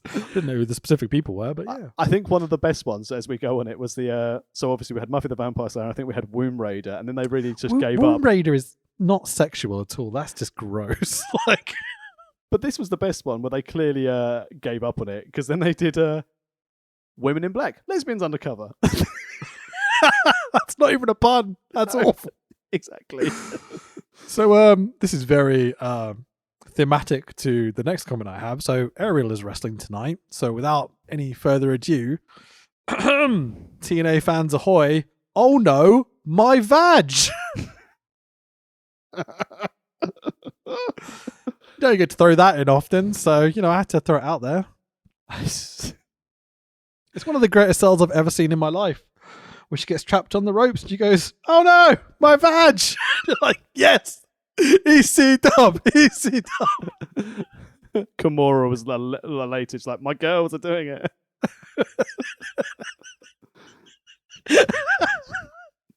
I love the idea of like ECW legends being like, "Oh, I'm so proud of her." That's great. Beulah at home going, yeah, and that would hurt your vag. Oh my god. So Kelly is wrestling in skimpy wrestling gear. Ariel seems to be wrestling in a thong with a slightly frilly belt. Welcome. Are you ready for this? Oh, go for it. I think I saw the brown star twinkling. The rusty wagon wheel fell off its axle. The wrinkled penny jumped out of her wallet. The rusty trombone played a ditty. The rocket dog fired off a spaceship. The leather starfish waved hello. The balloon plot popped. And my personal favourite, I think I saw her Boris Johnson. Oh, brilliant. Well, in fairness, like the brown star guides into the birth of baby Jesus, so it's fine. This might be the most boring match I've ever seen in my life. How dare you? And I thought when I saw Shelley, that's hand wash only. Mainly after people spaffed all over it. Imagine being a wrestling executive, right? Put yourself in that frame of mind for I'm me. there. I'm right there. I'm at my desk. Okay, right. So you've got lots of money, you're a big rich family, got your own wrestling promotion. Sorry, am I a wrestling executive or am I me? While planning out your next big stable of like heel biker jobbers, you're like, remember that Mike Knox guy from ECW? That's our man. In fairness, when I'm there, I'm like, he had a great partnership with Kevin Kelly, and it was all good. In fairness, when I'm in my executive tower, I'm sitting there going, you know what I need in my team? I need a male character and a female character. And you know what's hot at the moment? Vampires. Who could I get? You know who's really good? Mordecai. Yeah, what did we do with him? Oh, he died at the Concrete Crypt match as well, did he? Brilliant. Why is this on this show? Oh, wait, I know the answer. Because tits. Boobs. As I said it, I was like, oh yeah, I forgot. It's so bad, right? And then It's so the two bad, guys Mike Knox walked out. wait, don't spoil it. So the two guys are wrestling, and the crowd are beyond silent. It's literally embarrassing at this point. We're only about 90 minutes into the show, less actually. It's about an hour into the show, right? So we're almost at the main event. They have completely given up on this match specifically. They do not give a shit. The only time anyone pops is when Shelly Martinez bends over the top rope a little bit and they're like, whoa, butts! It's so embarrassing at times. And then the girls tag in and they're like, nah, we're going to wrestle now. And so they do what they call wrestling. And then Kelly goes to tag to Mike Knox. And Mike Knox is like, nah. He jumps down from the apron and leaves his girlfriend to have the shit kicked out of her. And I'm like, are we seeing spousal abuse? That's what the story is? Well, she did openly wish luck to another man in front of 2,000 people. So he's going to leave and have the shit kicked out of her. That's all we're doing? Fucking hell. Good thing he knew that Funtime Shelley sort of knew how to do an STO. Bro, no she doesn't. She goozles Kelly. It takes like 3 or 4 seconds and she does like what I would call a please fall over my leg sweep. She stops for a second, kind of fondles Kelly's boobs. You're like, what the fuck is she doing? She then sits on her face for the 1, 2, 3, and you're like, what? She did it so the cameraman wouldn't go up her ass. She was protecting her own assets. Sure. She sits on her face for the pinfall, and you're like, wait, hang on. EC Dub. Can she do that, Joey? EC Dub. Oh, it's so funny. The winners are absolutely fucking no one because this match was terrible. Jesus Christ. I mean, it's been other than when Sharky used to do the giant whoopsie and land on people's face, this is like Shelley paying homage to Sharky. Sure. She's not a shark. She's a Vampire. Yeah, I mean, in fairness, it's quite a testament to a match when you go, what was the highlight of the match? Ariel sat on Kelly's face. Yeah, she sat on her face, touched her boobs at one point. It was delightful, wasn't Women in black, lesbians undercover. Post-match, Ariel beats up Kelly a little bit more as Dracukev stops Whips the it ref out from breaking and, it up. Bukake. Enter light, do. Enter night. Oh wait. Oh, sorry. It sounds like you've played shitty... Metallica on your Spotify playlist. What were you doing there? It's got this shitty generic stock music as Hack makes his way out, and not CM Punk, the focus of this fucking story. Just Sandman heads out instead and takes the focus off this match and feud that just got completely concluded, apparently, by Mike Knox leaving Kelly stranded.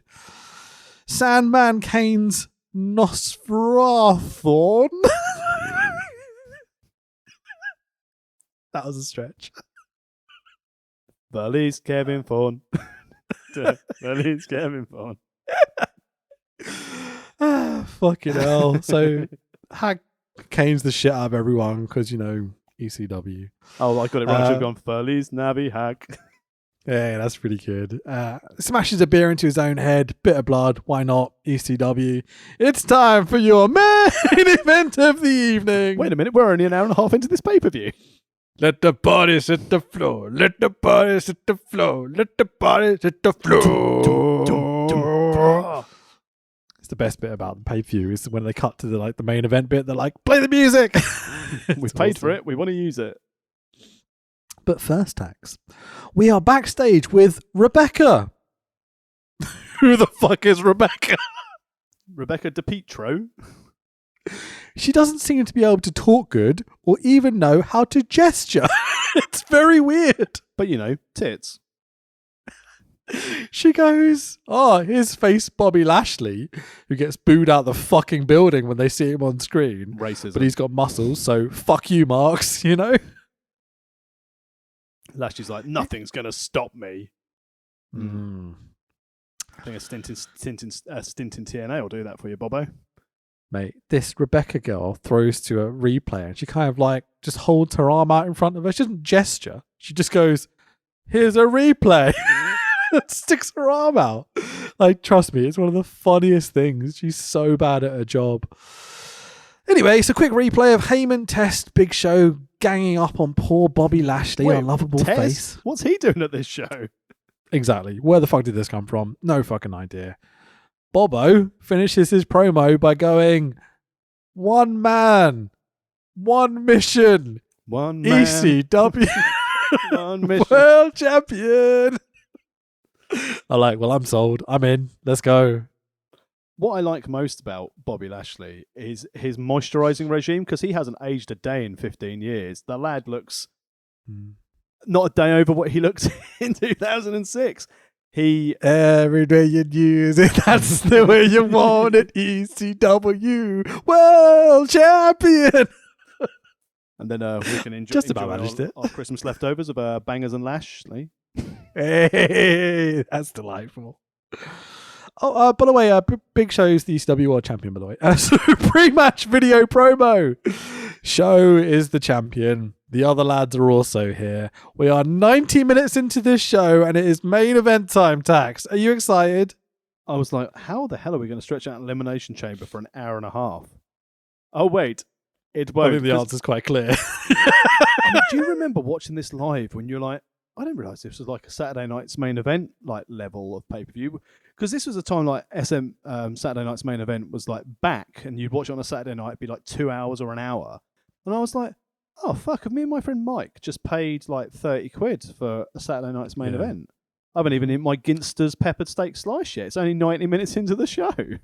I was promised ECW and I got Bobby Lashley, Test, Hardcore Holly, and Big Show in my main event. Fuck this company. It certainly isn't ECW, but in fairness, you did say at the start of the pod, what they shouldn't have done is brought back all these old ECW guys, and they should have just put new talent in. They The just answer put is not old bringing new in crappy talent. WWE guys. Hey, they put in CM. Your main eventing with CM Punk. Yeah, exactly. CM Punk's the only guy that I gave a shit about in this main event. I'm like, Rob Van Dam is in it as well. That's the whole lineup, by the way. And you're like, okay, Rob Van Dam, great classic ECW guy. Just to throw it out there. But like he should be world champion, no problem. He fucked up, whatever. We've got CM Punk. Put the fucking belt on him. Easy decision. New young development type company. Push the young guys. They pushed the wrong fucking young guy, but whatever. So you heard the story about this, didn't you? About what Heyman's the alleged like views of what Heyman had said he wanted to do with this chamber match, didn't you? Sure, I've had things and bits and bobs. What are you referring to? So this thing that I think Pritchard and someone else have also said before, like that Heyman was pitching to basically have CM Punk start this match with Big Show and just put him in the Anaconda Vice and choke him out in 10 seconds, then choke everyone out just one after the other until it was left with RVD and Punk to battle for the belt. So basically, Heyman saw this as this is Punk's coming out party. He's going to literally tap everyone, and then him and Van Dam are just going to go for it. But this is not ECW, is it, Tax? No, and would you believe it? That's not what happened. Although I'm pretty sure it would have taken about the same amount of time as this match did. Jesus fucking Christ. So, main event. That's Christ was born on Christmas Day. There you go. I brought it back. WWECW World Heavyweight Title Extreme Elimination Chamber match where there's pods, normal chamber, but there's weapons in the pods. We've got the Big Show's the champion versus Hardcore Holly versus CM Punk versus Rob Van Dam versus Test versus Bobby Lashley. So, the chamber is a WWE made storyline that WCW, the ultimate anti-ECW Eric Bischoff storyline, invented the chamber. What the fuck are they doing thinking this is an ECW product? Wait, they've made it extreme by putting in a barbed wire baseball bat and having the idea of going, you know what we should put in the chamber? A table. Put the table in one of the pods. That will make it extreme. Apparently a very, very strong table because it's stronger than chain tax. But we'll get to that. The logic of someone looking at anything ECW and going, what shall we do for our main event? Oh, let's get the thing that we told people that Bischoff invented and then have them use that because they love Bischoff, right? They're huge fans of his work there. Went off and bought Controversy Creates Cash. Even into modern day, they listen to 83 Weeks and just love hearing him talk about his life. Furious. As a young person, I don't remember how old I was watching this, 2006, so what was I? 15 years ago, so probably 22, About 21. 23? 2021. Aging yeah. you. It's all good, don't About worry. 43. I was an ECW fan, right? Like the original ECW, not this shit. And then I was just like, where's the logic? I was a big WCW fan. Like, you know how much I love WCW. I was a big WWF guy. Don't mind WWE. Some of it's awful, but some of it's fine. 2006, I'm like, this is really bad. But, whatever. I'm just like, the logic here just makes no sense to me. Like, we just want something a bit different. We want that extremity of like ECW, like give me some ridiculousness and give me stories. Like I miss good storytelling so much. Like realistically in 2006, you've got a bit of Angle, you've got a bit of Shawn Michaels. I'm struggling. Anything else, Brock? Eddie's still around, I think. Who, stage. sorry? Eddie. Oh no, Eddie wouldn't be around at 2006, would he? No, and the problem with that Eddie run is that realistically, apart from like a few bits, mainly it's like JBL. You're like, ugh. Like I was very happy for Eddie being champion, but the matches But JBL was only not champion Eddie's because best Triple H work. didn't want to work Tuesdays. Yeah, exactly. I don't know, it made me furious. But ECW music, which is really cool. Paulie is here with his Riot Squad security team to cut a promo and fill time because the crowd are fucking dead. And remarkably, it didn't work. For the first time. I mean, obviously he brought out the Shield with him. Yeah, they do look very Shield, don't they? This is like early prototype Shield with their big hooded mask things as well. Do you know who was under the helmets, though? It looked like the Bashams. It was the Bashams, yeah. Hey, I didn't actually know it was. Hey, look well at me. Well played, yeah. Doug I and can Danny identify Basham. people by their similar physiques. Anyway, Paulie says Hulkamania dies when Hulk Hogan dies. Quite the statement. The Woos will die after Ric Flair's death. And I'm like, Jesus, okay, shooting. But long after my death, ECW lives on. He's shooting pretty hard there, mate. Also, the way he phrased it was like, Paul, you're not dead yet. You will be after this show goes off air, but you're not dead yet. Fucking A, man. Heyman is doing anything he can to get this crowd to give a shit.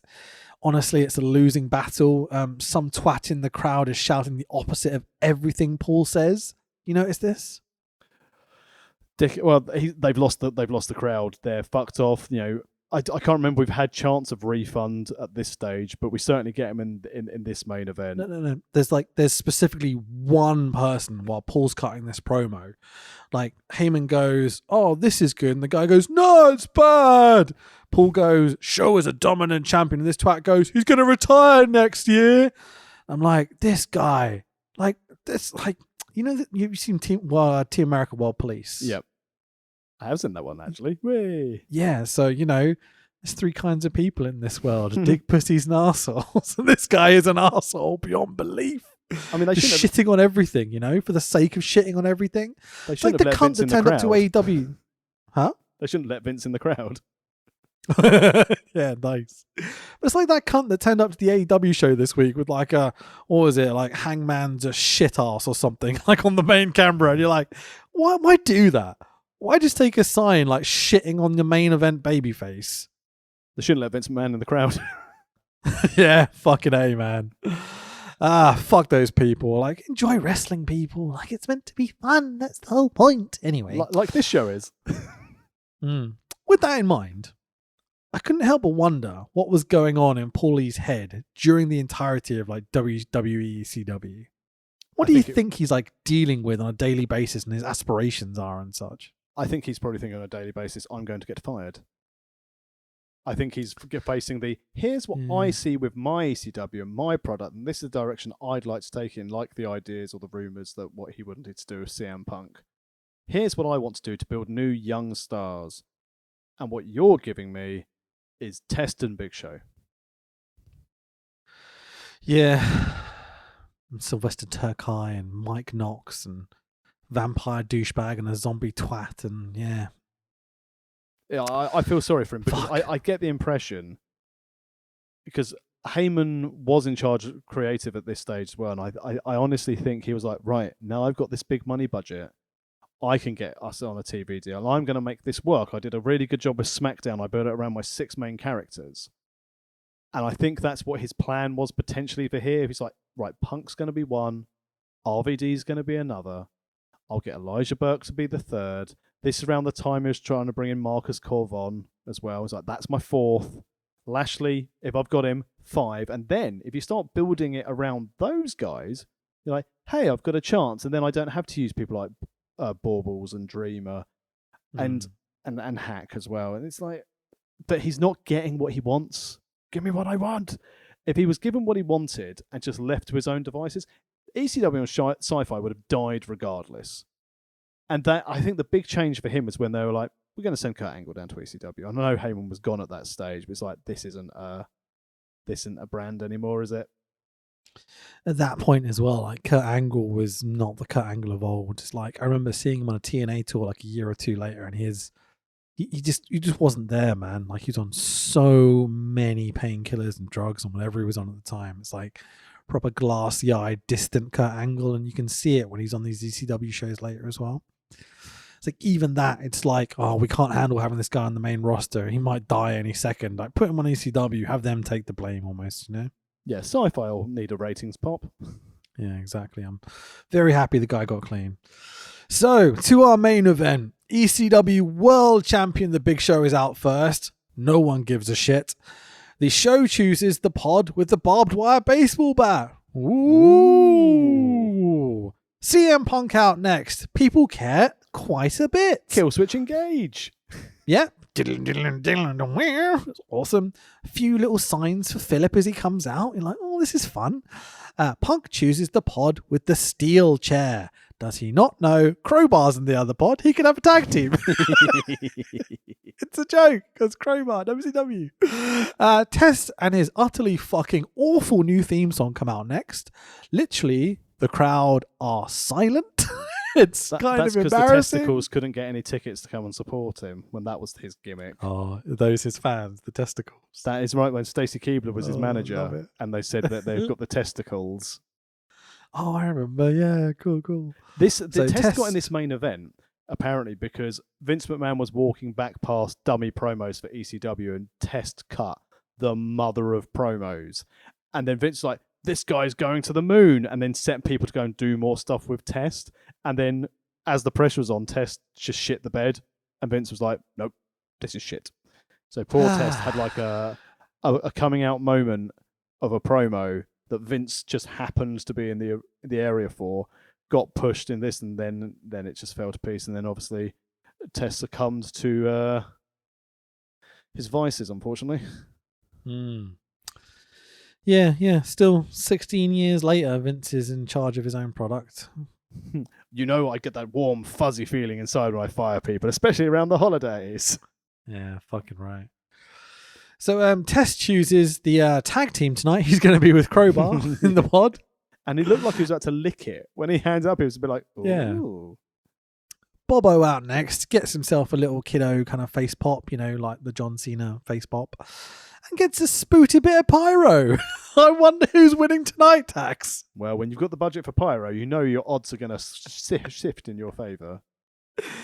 When Lashley comes out, could you tell the difference between his and Test's music? They just left it playing. Bobby chooses the pod with the invincible table. I am the We'll get to table.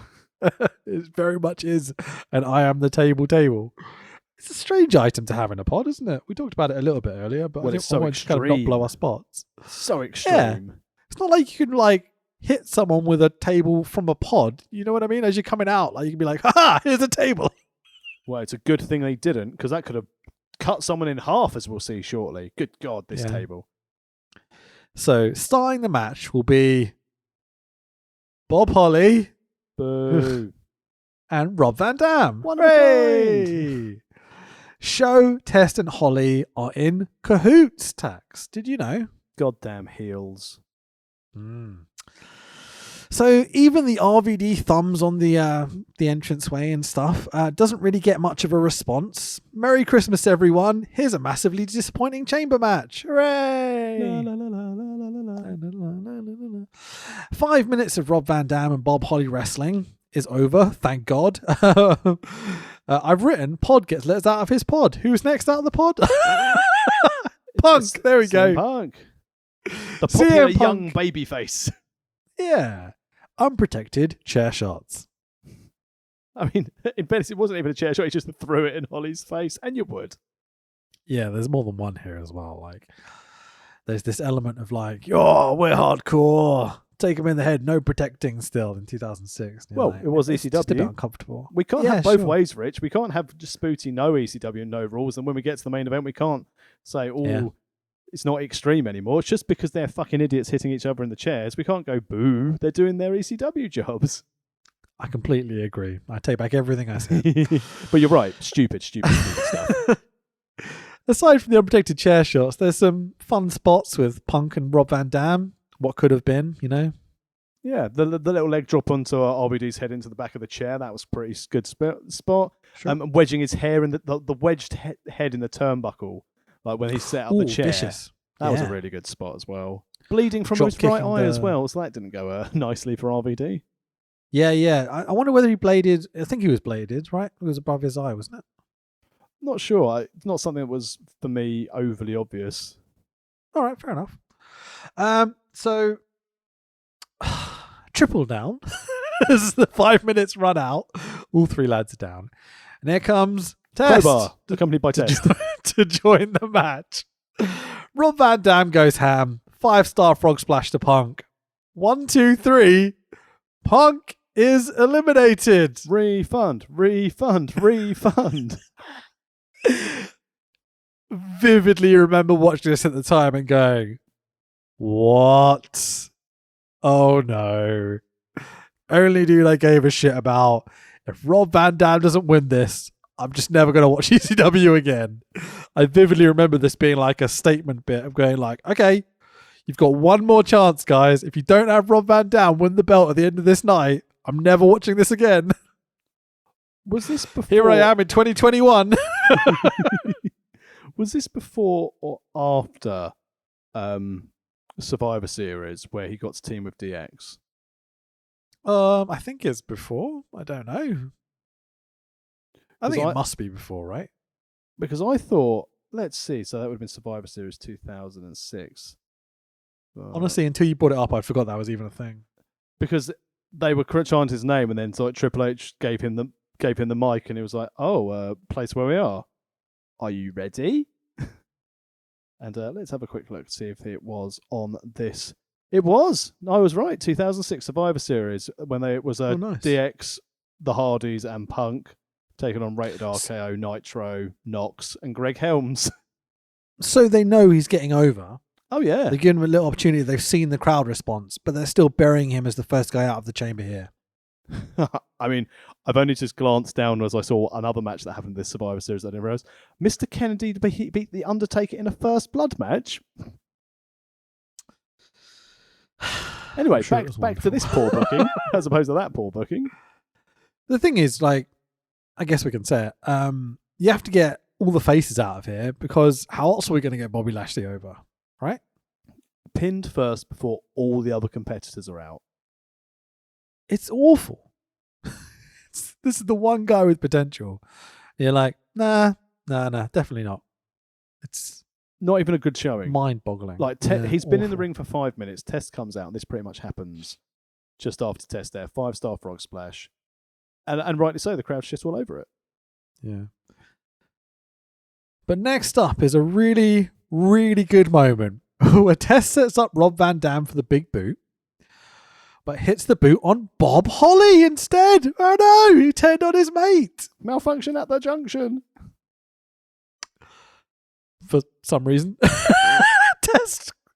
Test then covers Bob Holly, and the ref goes, 1, 2, Bob Holly's eliminated. But that's the thing, like he said, the ref literally went 1, 2. And he's out of here. That's how wrestling works, right? 1, 2. That's a pinfall. I remember watching this live and being like, this company's done. I wonder, looking back at it, if RVD wasn't supposed to eliminate Punk first.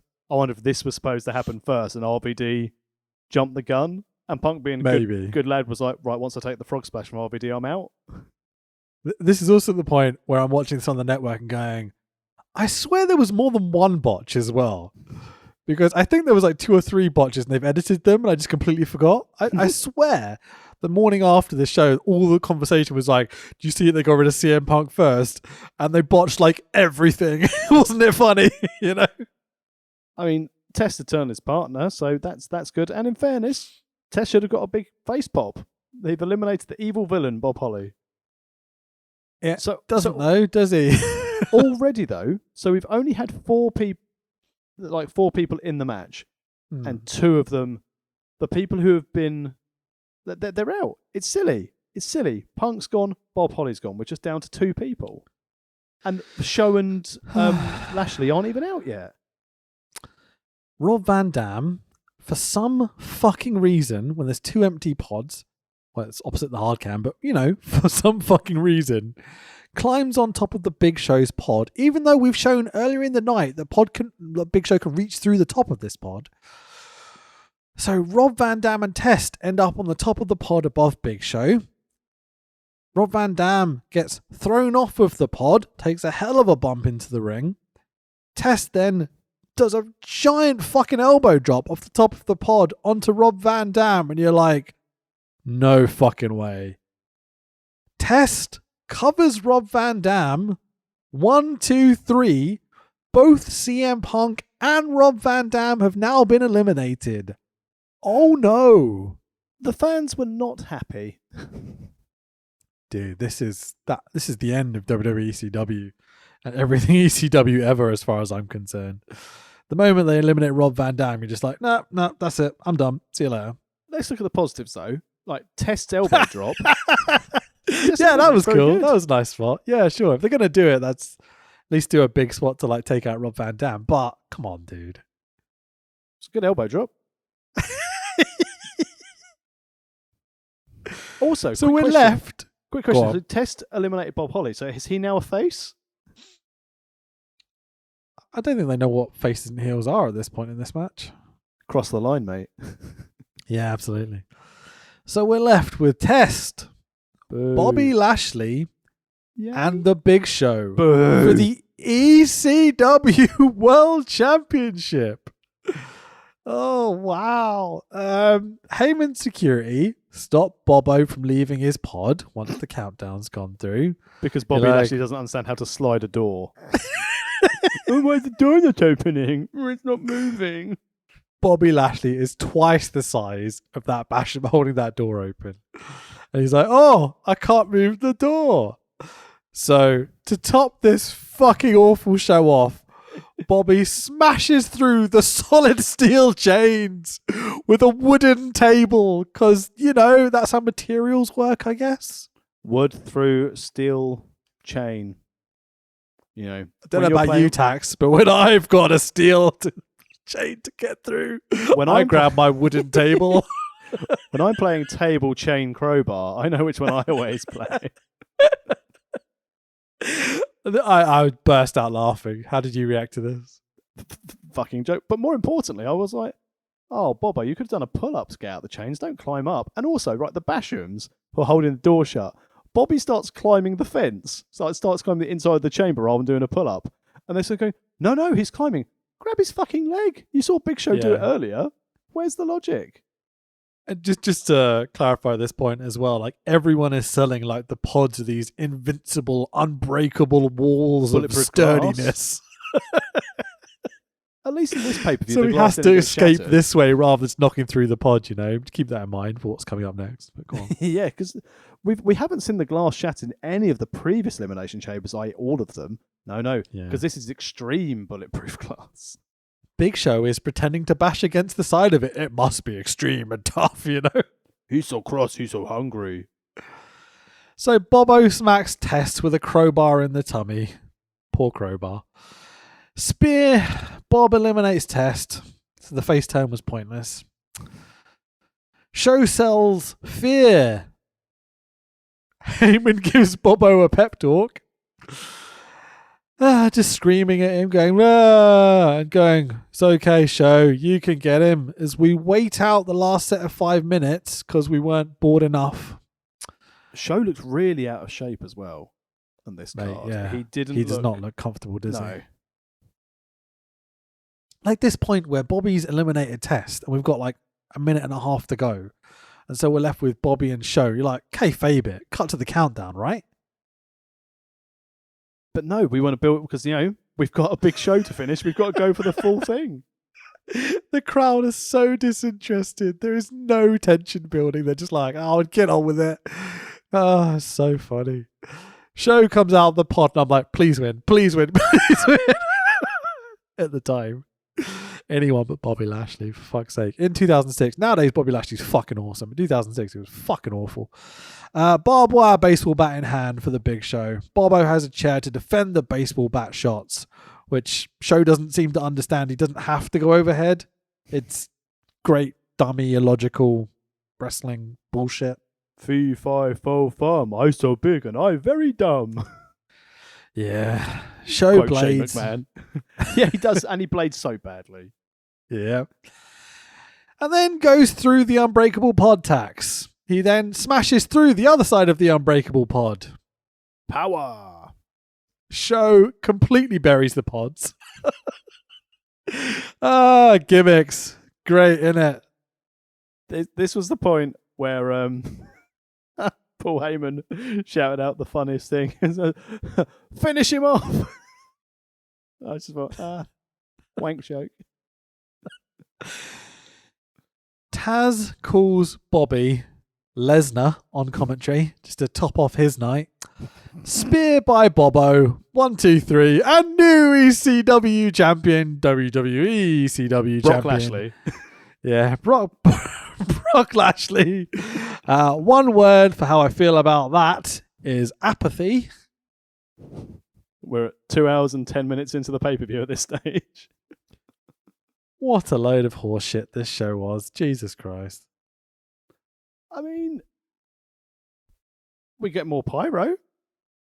Yeah, got a bit of pyro. Bobby got some as well. It was just... Oh, you mean at the end of the match? Sorry, yeah, there's a bunch of pyro for Bobby. yeah, I didn't even yeah. write it down. Yeah, sure, I remember now. Because we got Bobby celebrating his big title win, the title feud he's about to go into is one with Mr. Vincent Kennedy McMahon. At least it's still the original ECW belt at this point, not that silver hubcap bullshit they released later. ECW belt was beautiful title. Yeah, the original one's great. Yeah, I mean, this was around the time, I think it was like $40, so about like £25-30 spent where you ordered it from in the UK for a pay-per-view. Dire for 2 hours of content with wrestling, the total amount of wrestling, I think, on this card, I noted it down. So, I did note it down somewhere, but I think I've jumped to Survivor Series on my stats. Let me go back a few pages, because, you know, back in it. So we've got 1 hour, so it's 3/4 of an hour, 1 hour. 1 hour and 25 minutes of actual wrestling on a 2 hour and 15-minute pay-per-view. So 50 minutes of this pay-per-view were not actually wrestling. Yeesh. No, I've added up my wrong stats, sorry. I've added up my wrong numbers. I was cool and added up elimination times. No, it's even bleaker stats, Rich, I'm afraid. So that's for 45 minutes plus another 15 there. So an hour and 15 minutes is the total. So there's an hour on this show that is not wrestling. See, you say it's an hour and 15 minutes of wrestling. I'm not sure we can call most of it wrestling. How dare you? Ariel sat on Kevin Kelly's face. Sure. Probably the best way to finish the pod, if I'm totally honest. Best way to finish some things. This pay-per-view is definitely one of the worst pay-per-views of all time. To the point of so bad it's funny. I hate Vince McMahon for sullying the ECW name with this bullshit. He's a short-sighted, stubborn old attention-seeking egotist that just can't let anyone else have nice things. ECW died in 2001. Merry Christmas, everyone. Well, hang on. You know, sometimes as well, so I've given you the before. Rich, let me give you some of the aftermath of what happened after December to Dismember. Do we have to? Not long after this pay-per-view, the Big Show was offered a new long-term contract extension by WWE of about $1 million a year, which back in 2006 was quite a lot. He declined the offer, reasoning that he was burnt out and he was hurt. So on the first I ain't episode wrestling on ECW anymore. Fuck you. Well, the first Offer me as episode, much money in the world. I'm not staying on this bullshit. the first episode of ECW, after this pay-per-view, Big Show and Bobo Lashley would have a rematch for the ECW title that the show lost, ending the feud. And Big Show announced his retirement from wrestling, only to return 2 years later at No Way Out. And after the feud with Big Show, Lashley went to feud with Rob Van Dam. Rob Van Dam got a title match. He obviously did not win because Test interfered. Test then feuded with Lashley, led up to the Rumble. And then we got to WrestleMania 23, Battle of the Billionaires. And that, Rich, is how shit Christmas pay-per-views will be. But I'll ask you a quick question. May not be overly fair with COVID being rife in the world of WWE at the moment. Day one, New Year's Day pay-per-view. Good idea? Bad idea? What do you think? I'm indifferent, to be totally honest, mate. I just don't care about anything WWE anymore. Yeah, fine. I'll watch it. Yeah, I like the idea it's on a Saturday, but what I'm most excited about It's Christmas Rampage. I get to watch AEW on Christmas night. What a treat. Yeah, buddy.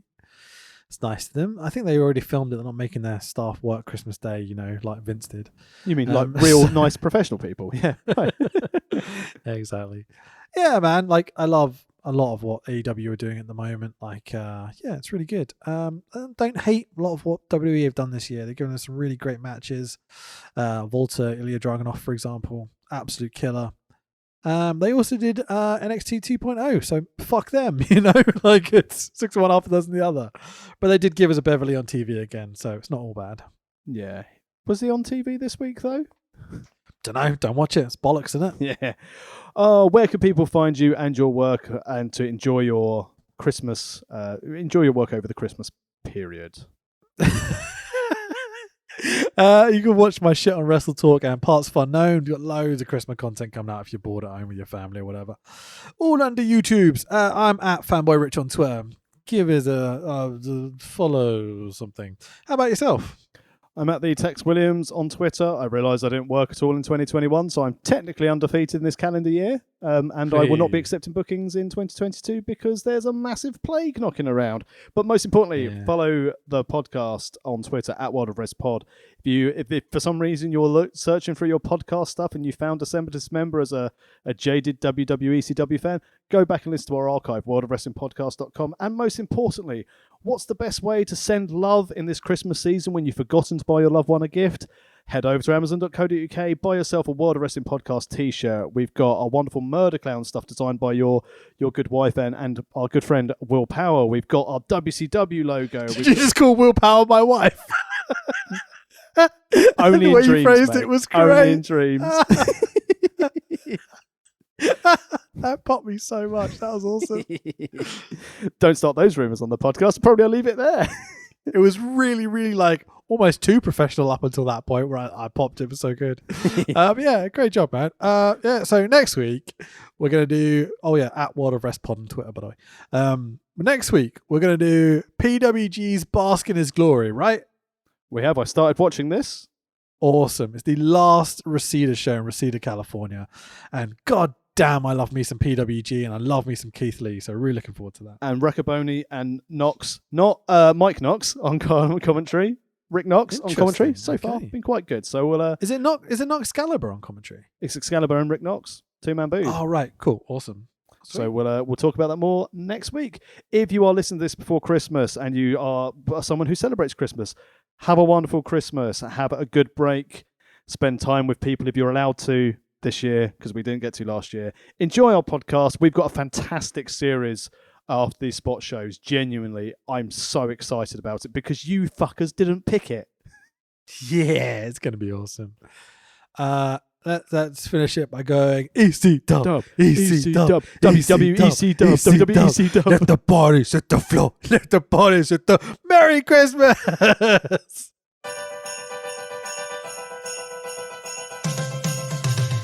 Here we go now. 1, nothing wrong with me. 2, nothing wrong with me. 3, nothing wrong with me. 4, nothing wrong with me. 1, something's got to give. 2, something's got to give. 3, something's got to give. Yeah! Let the bodies hit the floor. Let the bodies hit the floor. Let the bodies hit the floor. Let the bodies hit the floor. Let the bodies hit the floor. Let the bodies hit the floor.